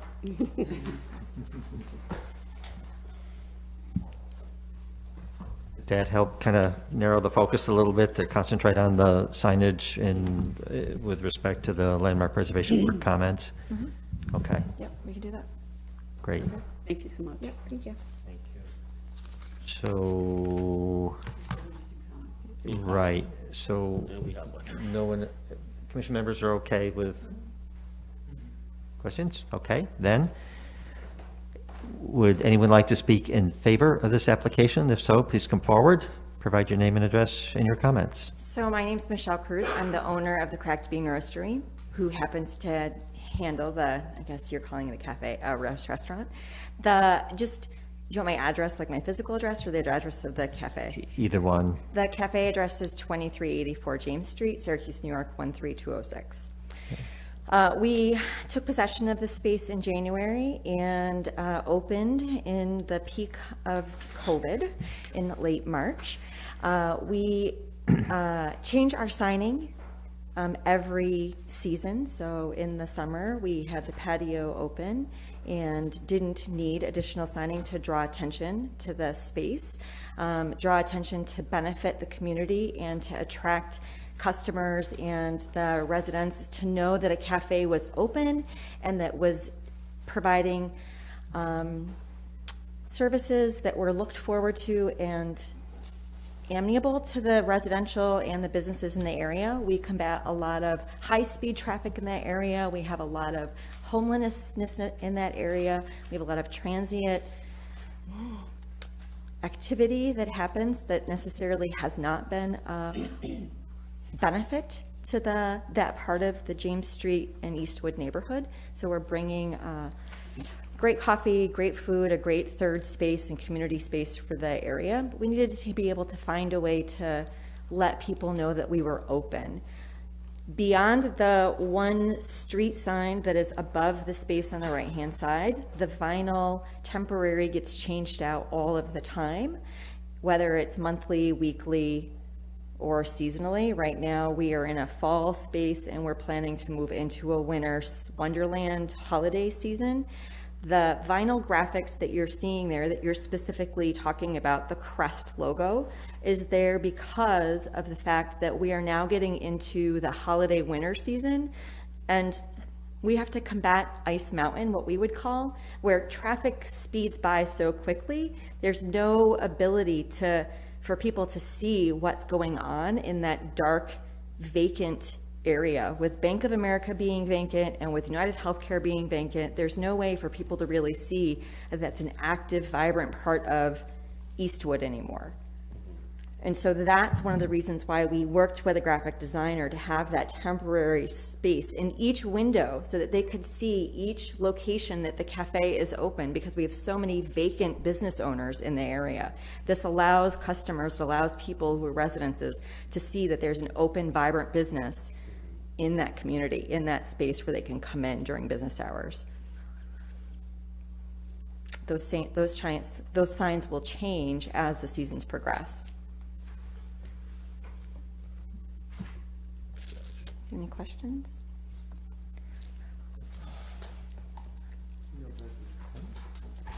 Thanks for the explanation. Thank you. Other individuals who wish to speak in favor, please come forward.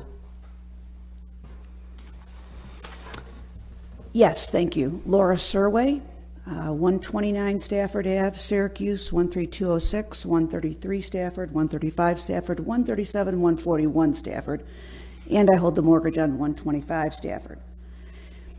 I guess I'm trying to understand completely, if I could please, really the issue at hand is the size of the boxed sign above the cafe entrance. Is that correct? That box and what's on the windows. Okay. It's both. Okay. Yeah. So, okay. Town of DeWitt is really tough about those signs on the windows. I've never heard that in Syracuse. And is that a James Street corridor issue, or is that a City of Syracuse issue? I mean, I've owned businesses in this city for many, many years. It's the first time I've ever heard that rule. That's why I'm asking. So James Street overlay in particular, okay. To echo what she said earlier, when I ran that cafe, and when Pomco was busy, and when things were happening differently in Syracuse, there was no problem with getting customers in there. Times have changed. United Healthcare, chances are they're not going to go back into that space. So now we're looking at a restaurant and a possible losing another business on James Street because we're upset about the sign size. So I as an owner, and I'm right there, I was the first person on location when that wall started to fall. I was a person that called Steve. There's no one that works harder in Eastwood than Steve Skinner and his wife. There's nobody, except myself, because I'm right there with them every step of the way. So it's disappointing to me to say, wow, we're going to stop progress here on this one little sign because it might be too big one way or the other, or we put a sign in the window. I mean, part of being an entrepreneur is trying to promote ourselves and create our business opportunities and bring people in. And when we're already vacant in terms of how many people, I mean, Pomco kept me in business. That was how I stayed alive. I did all their catering, I did everything. This young lady doesn't have that luxury. So I'm just saying, as a person who owns property there, as an entrepreneur in our community, consider that, because what they're trying to accomplish is to continue to grow our little Eastwood area and keep us a little more vibrant. Gotcha.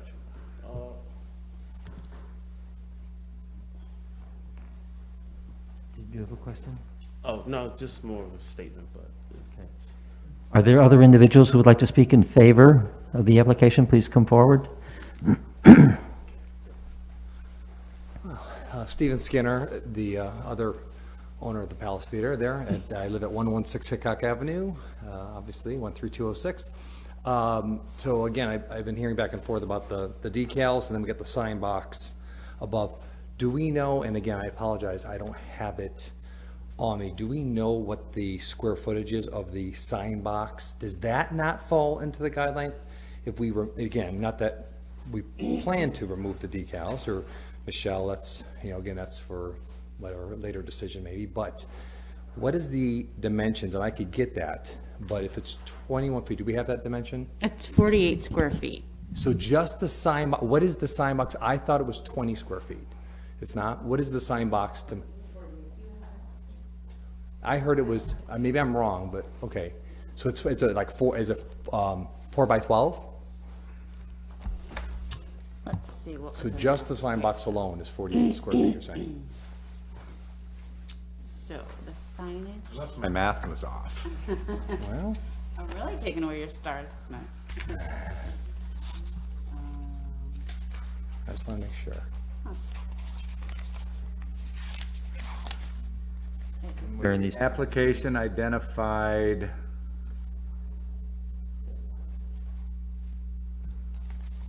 I thought it was like, and again, I could be wrong, I thought it was 2.5 by, it may be a, I thought it was 2.5 by 8, which would make it 20 square feet. But again, I could be wrong.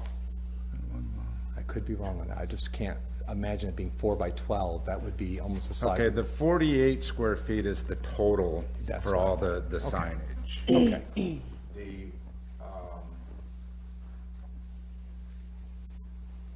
So the restaurant is allowed a maximum sign area of 21 square feet. That's a typo in your staff report for item 16, based on the linear frontage of the restaurant. The applicant is proposing to maintain 48 square feet of signage for the restaurant. That signage, if you look at item 15, is composed of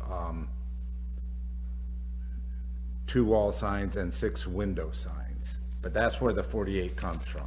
The box sign itself is 18 square feet. Okay. Okay.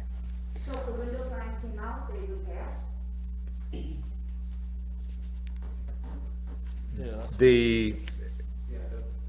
That's what they're asking. Without dismissing comments from the Syracuse Landmark Preservation Board, yes, the box sign, the window sign above or the wall sign above the storefront is in compliance with the James Street Overlay District with respect to area. And wall signs are permitted. However, that does not dismiss the comments from the Landmark Preservation Board. Okay. All right. Did the, I know they're not here, Landmark Preservation Board, did they believe that the signs that are the decals were permanent? Do they believe they were permanent signs? Well, but the definition of sign is very specific. So if it is advertising what you're doing or what the business is, then it's a sign. Okay. So. Even if it's just up, I mean, because you got to think, I mean, look at how many shops down the street have a sales sign or something with their logo in it, but then it comes down 2 weeks later, 3 weeks later. I'm sure that's not. Yeah, so it would be good when you meet with the preservation board, also maybe we can have someone there to let us know, like, when you say you're taking these down, I mean, temporary signs, the definition of temporary signs is toilet paper for sale, November 22nd through November 26th. That's a temporary sign, and has a specific percentage that it could be of the window. So I don't know if these signs, if that's what these signs are, but it's not to advertise the actual name, the name of the business. But with the justification that you can provide, this board can consider waiving that, and you can have more than one. It's just that they need to deliberate and have more. But I think that at least helps, at least that we had a little typo. It's not 48 square feet up above, so just to make sure. Yeah, it's a cumulative. Yes, a cumulative, but about a few minutes ago, we were saying 48 Yeah, just above. yeah. I think also something that might be to you guys' benefit, the artist, when creating this sign, had no idea what was required. I'm sure not. So I think it would be in your best interest to now educate the artist, hey, this is what's required. If we have this much space, you can be as much of an artist as you want within this space. Sure. And I think that would probably alleviate some of what we're debating here. But it's basically 0. I mean, if the sign's 18, you're allowed 21. There's maybe some type of artist thing you can do, but you won't be able to do sign-wise, because that would be like the size of an Oreo. So, but anyway, that's my thought. Other individuals who might wish to speak in favor of this application, please come forward. Yes, thanks everyone. I'm Joe Driscoll. I live at 305 Ridgewood Drive, 13206, not far from this establishment. And just want to speak in favor of, just echo the sentiments of Michelle Cruz, the owner there. We are definitely in a struggle right now. I'm also the 5th District Councilor. I represent this business district on the Common Council. And definitely very acutely aware since taking office that we're kind of in a struggle on James Street to against vacant shops, against a lot of the blight and decay that has taken up on James Street, and some of the with the kind of broken windows philosophy that has gone along with it. We struggle with a lot of homeless folks sleeping in the vacant doorways and these kinds of things. And I would just echo Michelle's sentiment that if putting a little some snowflakes in the shop's name in the window helps her to distinguish that this shop is indeed open. We had the last person who had that shop was unable to keep it going. And the Cracked Bean has done really well. They're really, the quality of the beverages and the pastries that they've gotten in there has really drawn people in, and they've shown more success than previous tenants in there. And it's just a great shop, and it's a great addition, and it's something that we'd, definitely, like I said, we're in a battle to try to fill these shops, fill these storefronts, and they're doing a great job, and it looks really nice, all the decoration that they've done. I've mentioned this to Heather in the past, but, it seems like some of those shops, like some of the, not to throw any of them under the bus, but some of the corner stores have like 7 or 8 signs in the window. And I don't know, these guys seem to be coming before you and requesting that they, and what they're doing looks really nice in my opinion. So I know that the rules are rules, but if there's any exception that can be made for the quality work that Cracked Bean is doing, and all these folks who are struggling to keep this in operation and keep it vibrant, I would ask your consideration humbly. Thanks, everyone. Excellent. Other individuals who may wish to speak in favor of this application, please come forward. Is there anyone who wishes to speak in opposition to the application? If so, come forward, please. So no additional speakers for this evening. I think we have a focus in terms of the signage issue and a consult with the Landmark Preservation Board to work through that. We will maintain this hearing open. Just for clarification, there's a complete breakdown of the proposed signage in item 23 of your report.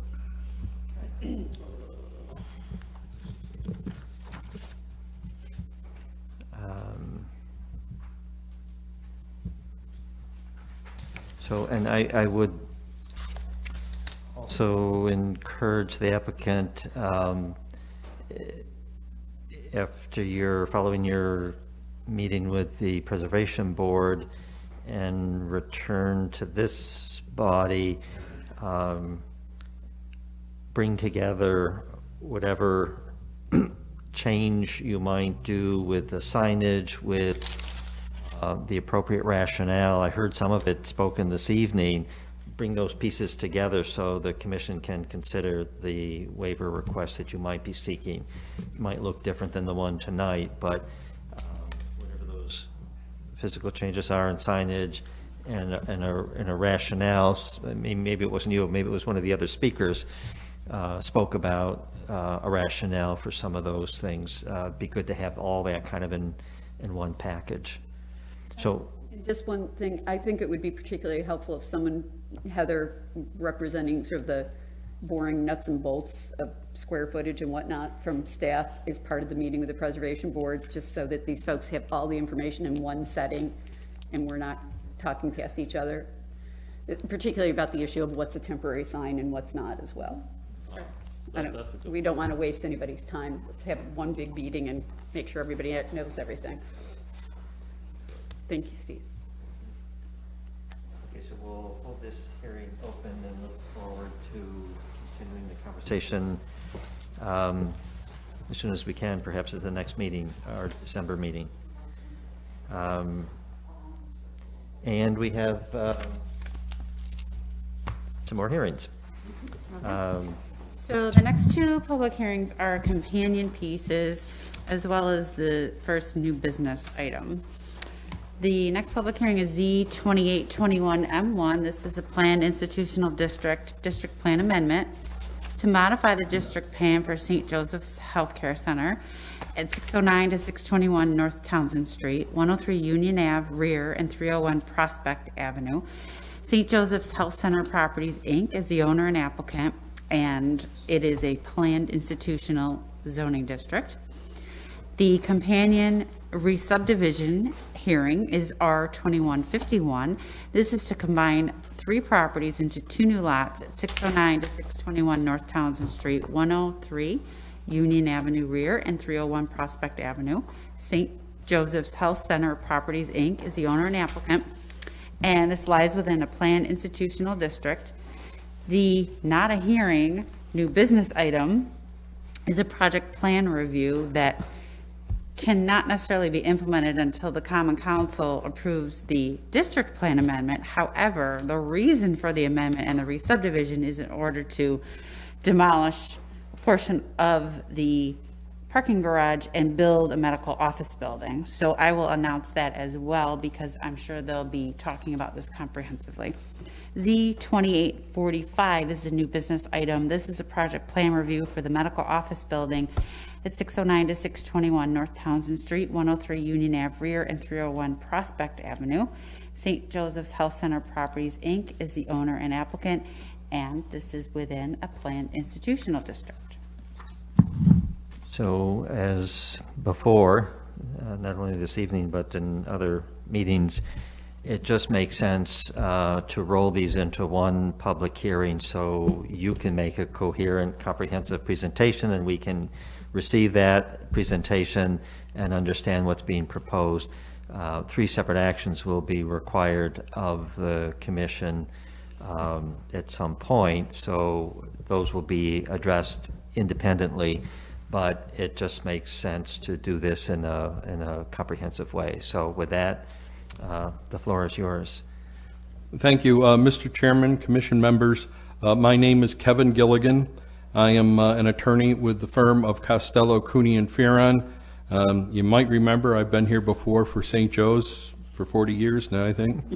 I don't remember all of those. Oh, no, most of you weren't there in the beginning. Bev Michaels was the chair when we first were. Matter of fact, I think she was the chair when we built this garage that we're talking about. The building that we're talking about is located, it's called on the maps 609 to 621 North Townsend Street. What we're doing, and you got the picture right there, we want to remove part of the building and take it away. It has, our engineers have told us it's no longer usable, and the city has told us it's no longer usable, the garage portion. I think we all remember at one time in the past using that garage, but not for the last 2 years. It's been closed. We closed it just before we built the new garage that you all approved down on Willow Street. And so the idea at the time was that that would offset what we knew was going to be the loss of these parking spaces up at the original garage. The east of our building is the east side of North Townsend Street. It consists of some residences and the old Donzi's property on the corner there that is a mixed-use building. I think they're still looking for a tenant for their restaurant that they wanted to build. North, south, and west of the building in question are all properties owned by St. Joseph's Hospital and part of our campus. Everything we're talking about here is part of our current PID. We're not adding any new property, and we're not getting rid of any property from the PID. It's a reusing of the property within the PID. And I think with that, I'm going to introduce the group we have with us tonight. We have Mr. Richard Wagner from Holt Architects. He's the architect on the project. David Slisky from CT Mail, and he is the surveyor on the project. Christian Day from St. Joseph's Hospital, and Martin Rainbow from St. Joseph's Hospital. And I'm right at this time, I want to introduce Mr. Wagner from Holt Architects so that he can discuss and present the project, talk about the revisions to the building and the removal of the garage, the infill, and move, basically the project as we see it in a global sense. That might help you to get why we're asking for the approvals we are if you see the big picture. So with that, I'll turn it over to Mr. Wagner.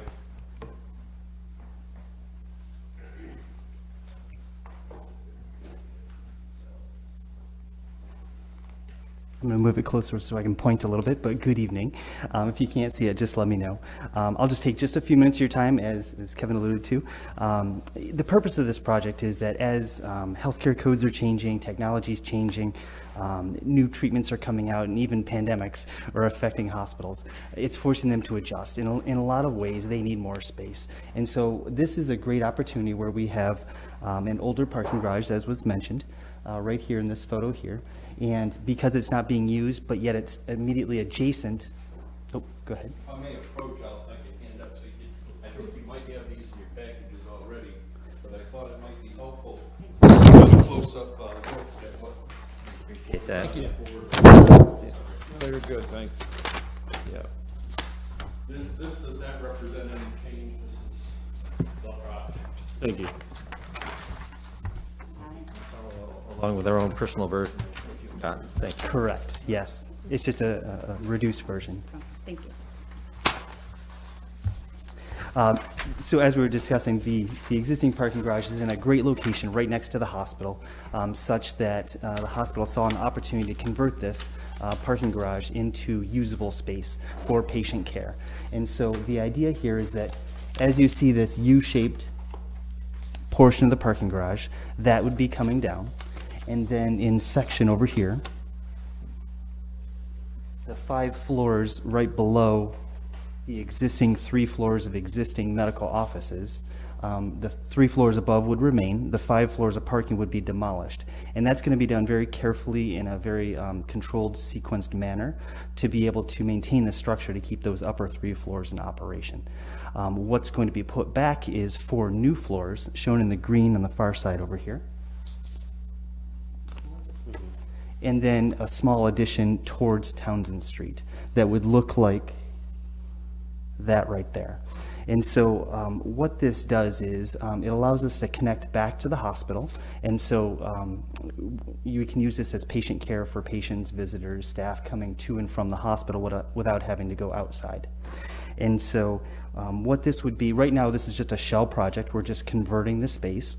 St. Joe's is still looking at different options for how best to use this. Again, there's a lot going on with COVID and other things, and so they're still developing exactly what's going to go on each of these floors, but it will be some sort of patient care related to the hospital and clinical services. The building footprint is actually smaller than the existing garage. So we're stepping back from the south, we're stepping back mostly from the north, we're also stepping back from Townsend Street. And that also allows us to do a drop-off lane right in the front there. You'll see in the site plan, but a drop-off lane that allows a building entrance facing Townsend, as well as a place for people to drop off without blocking any traffic on Townsend. Even though what we anticipate is most of the traffic will be from the main hospital, because they want to control visitors and people coming to the new building through security and through the badging process. So we don't see a lot of entrance there, but there, depending on what's put in there on the interior, we do anticipate some sort of entrance there, possibly patients or drop off, and then family would then park in the garage and go in the main entrance. So that's still being developed, but that's why the building entrance is there on that side. Let's see here. Aesthetically, the intent is to match the recent projects. In the aerial photo of the existing, you'll see the surgical tower back here and the emergency services building over there. And so the idea is to use those same colors, a little bit different materials, but the materials would mimic exactly kind of the patterns and the look and the feel at a little bit less expense than the tower and the emergency services building. And so we'd be looking at a metal panel system.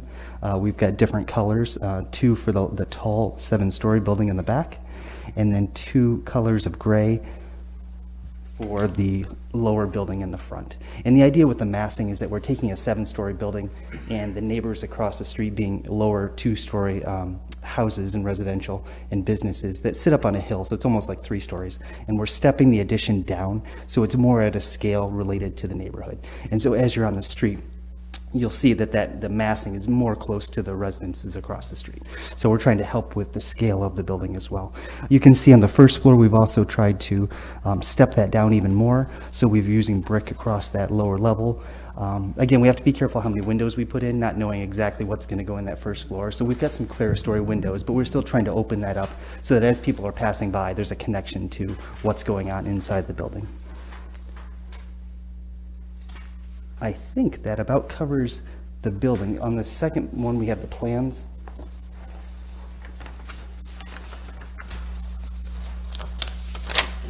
And again, as you can see, it's really, the first floor is really, in green is the footprint of the existing building. The orange is kind of the addition outside of that, towards Townsend. The first floor, the second floor would have a connection back to the existing surgical suite with the idea that if there's a connection to surgery or supplies, they could connect from there to the new building. On the third floor is the main connection back to the main level, the main entrance of the hospital. So it's very close as you come in the main hospital, turn right, and you'd head to this new bridge that would connect you to the new building. And then the fourth floor is primarily mechanical space. And then the upper three floors, 5, 6, and 7 would remain exactly as they are now, which is outpatient medical services. We'd use the same elevators to get patients up there, and we're trying to reuse the stairs. The stairs on the upper level would remain the same. We do need to add 2 new stairs because our floor-to-floor heights are different. So we just have to transition from the existing stairs over to new stairs to bring people back down to grade. I think that gives you a broad overview. Do you want to answer any questions about the building before we move back to the site? No. Okay. I'm all set. All right. Thank you.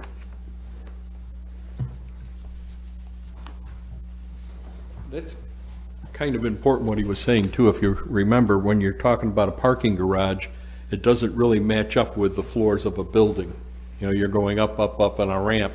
So what he's talking about is adjusting that so that they can fit into a normal building as opposed to a garage. At this point, I'm going to introduce, well, as a result of that project, we need 3 approvals. We need approval for the project plan within the PID. We need approval for an amendment of the PID to adjust our numbers and such. And we also need a re-subdivision. And let me explain briefly. The re-subdivision is we are making some lot line adjustments, minor ones, and basically transferring property from one hospital lot to another hospital lot in order to accommodate this building.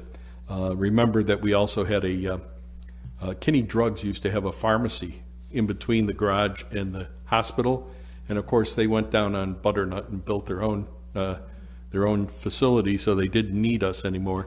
But with that introduction, I would like to have Dave Slisky, our surveyor, get up and talk a little bit about the lot line adjustments.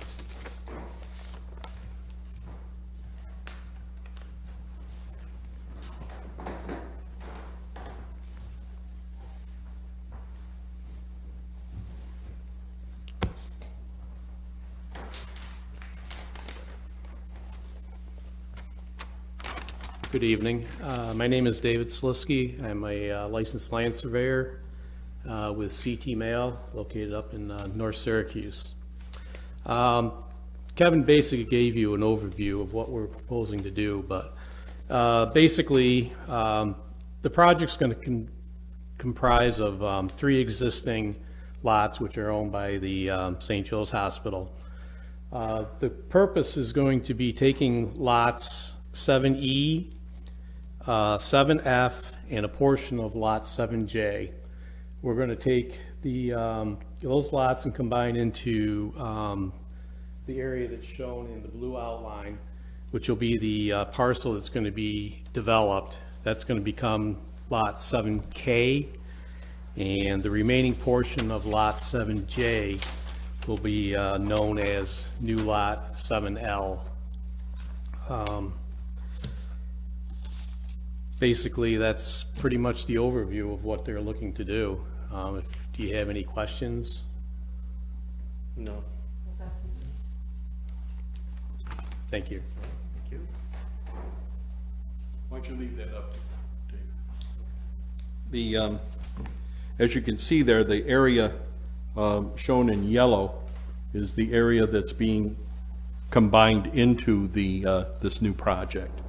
And it's being taken from the main hospital, okay? Lot 7L will be the main hospital. Lot 7K will be this new clinical medical services building. And basically you're just moving some of the land from this parcel right here. From this parcel also, it's all one parcel from here, and you're pulling it into this building right there, and that's Kinney Pharmacy, the former Kinney Pharmacy. Let's see. The other thing we need to address, any questions yet so far? Okay. The PID adjustments are basically to our existing PID that was last amended in 2019 when we built the Willow Street Garage. Now, when we built the Willow Street Garage, we remembered to add on the number of parking spots that were being added at that garage. What we didn't know right at that particular moment was how many we'd be losing at this garage, and the plans for this project had not yet evolved to a point where we knew what was going to happen. And the box, the box for the let me see the PID. No.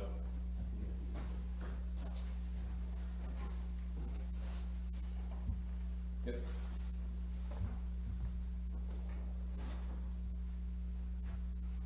The box for the PID for 2021 is down in the lower, right in the middle, kind of in the lower part there, marked in yellow. And it shows the reduction of 433 parking spaces from this garage that we are proposing to demolish. You know, at this point, that garage can't be used for anything. We can't park cars there. And if it just sits there, it'll just begin to deteriorate and look worse and worse. So this was, I thought, a very exciting way to update that site and to use an existing property in that old, reduce, recycle, and reuse. We're doing all three with this. We're reducing the size of the structure. We are recycling portions of the structure and using it for this new project. And we are reusing that site for a bona fide hospital project. Let's see, the detail boxes show all of the compliance. We are within the requirements of the city for lot coverage, floor area ratio, open space, and parking. All of those numbers are shown in the box. We are, I think one of the guys pointed out that we're moving back 20 feet from North Townsend Street, and that'll allow the drop-off lane in there. Also, it allows access to a dumpster, which will be in between this new building and the St. Mary Ann Cope Museum on the corner. There's going to be valet parking available to patients that are dropped off there or want to come in and just get out, and, like at a hotel or something, they just get out and their car goes over to the Union Ave garage. Or, you know, spouse or whoever could drop them off and just go and park in the garage themselves. We're going to have new curbing, new sidewalks, and all of this material was in the package we handed in. New landscaping. There'll be new drainage, and there's going to be a subsurface component to that, like there usually is up on Prospect Hill because of the amount of water and the speed that it runs and all of that. They're going to have subsurface drainage facilities underneath the entire drop-off section. Goes from one end of it to the other. I don't know if, let's see it. Yeah. Here's the drop-off coming off of North Townsend, goes this way. There's the dumpster location. And all of this light gray thing, and I think you've got these plans in your package. Yes. All of this light gray is the drainage tanks underneath the ground, subsurface drainage. and, you know, it's held there and then discharged into the city's combined system at an approved rate, so that you're not getting flushes of water, you're getting a rate that the city can handle. I think that's basically all I have for you, unless you have any questions for anybody. I'm very excited by this. The first time I worked on grabbing a building and reusing it, I mean a major building, not just a little, a small little corner house or something like that. This is really neat. Questions for the applicants on either of the three proposed actions here? No? Okay, well, thank you. Thank you very much, and have a nice Thanksgiving, everyone. Thank you. You as well. Are there individuals who would like to speak in favor of this application? If so, please come forward. Is there anyone who would like to speak in opposition to the applications, plural? Please come forward with your name and address and your comments. Doesn't appear as though we have any speakers for any of the three that we've been discussing. We can close the two public hearings and entertain separate motions on the two actions involving the public hearings this evening, if there is such a motion. Maybe we just go in order, the first one being the modification to the district plan, which is Z-282-1M1. Approval with a negative declaration. Second. Discussion? All in favor, please say aye. Aye. Those opposed, say nay. Any abstentions? So the district plan modification is approved, and we move to the re-subdivision, R-21-51, combining the three properties into two new lots. Is there a motion on this? Move approval of the negative declaration. Second. Thank you both. Discussion? Then all in favor, please say aye. Aye. Opposed, say nay. Any abstentions? The re-subdivision is also approved. And the third related item is the project plan review, Z-2845. And this one, we need conditional. It would be conditioned on the Common Council's approval of the district plan. Plus Modification. Okay. the filing of the resub map. So we can act on the new business item, but as you just heard, it would be wise to make that conditional on the filing of the map. Is there a motion on this? Move approval with a negative declaration and the condition noted. Second. Thank you both. Discussion? I just 2 points. I would like to commend the applicant on the Townsend Street level detailing, and even though you might not have final uses for the building, I certainly hope that we continue to see this level of transparency for whatever the use is. And the second thing is, I agree with Mr. Gilligan, this is very exciting, and I hope the hospital considers reusing other buildings in the future. I would like to say that this is probably more difficult, given that it was parking garage, than anything else that you might come against, but this is a great precedent. So I hope we'll see more of that from the hospital. So noted.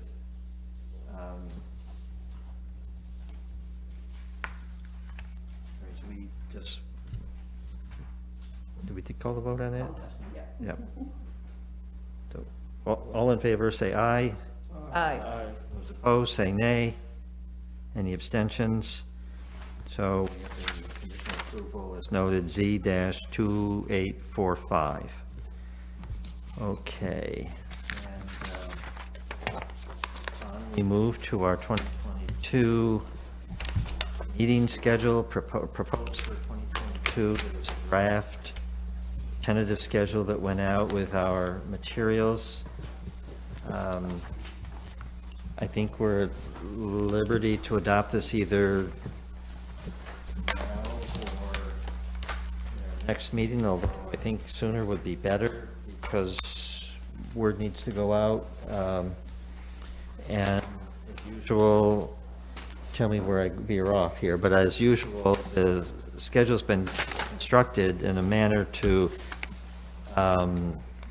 get this body's work in sync with the Common Council, where Common Council action is also needed to minimize wasted time and to minimize the delay for applicants. So, and it works around a couple of key federal holidays as well that fall on a Monday, which is our typical meeting night. So we end up with a couple of Tuesday evening meetings in 2022. So is there discussion on the proposed meeting schedule for 2022? I'm fine with that. Can we I'm good. just adopt it? Okay, good. All set. Okay. I would just point out for the record, there would be a meeting on October 31st. Dressed as, come dressed as planning commission members. How about that? I did notice that, actually, but we may have candy that night. So, okay, so we have our meeting schedule all set for 2022. Is there anything else we need to consider this evening before we get to the authorizations for our last meeting of the year? Just voting on that meeting schedule. Oh, you want a formal vote? Yes, please. Is there, I'll move we adopt the proposed 2022 meeting schedule. Is there a second? Second. Is there discussion? Then all in favor, please say aye. Aye. Aye. Those opposed, say nay. Any abstentions? We are scheduled for 2022. And we have, it looks like, only 4 new hearings for the final meeting of the year, but we also held open several from this evening. 1, 2, 3, I think, have been held open, so they will join the 4 new ones. Is there a motion to authorize the public hearings for December 13th? Second. Discussion. All in favor, please say aye. Aye. Those opposed, say nay. Any abstentions? Those hearings are authorized. And lastly, is there a motion to adjourn? So moved. Second. Discussion. All in favor, please say aye. Aye. Those opposed, say nay. Abstentions, we stand adjourned until the 13th of December. Happy Thanksgiving. Yeah, happy Thanksgiving, everybody.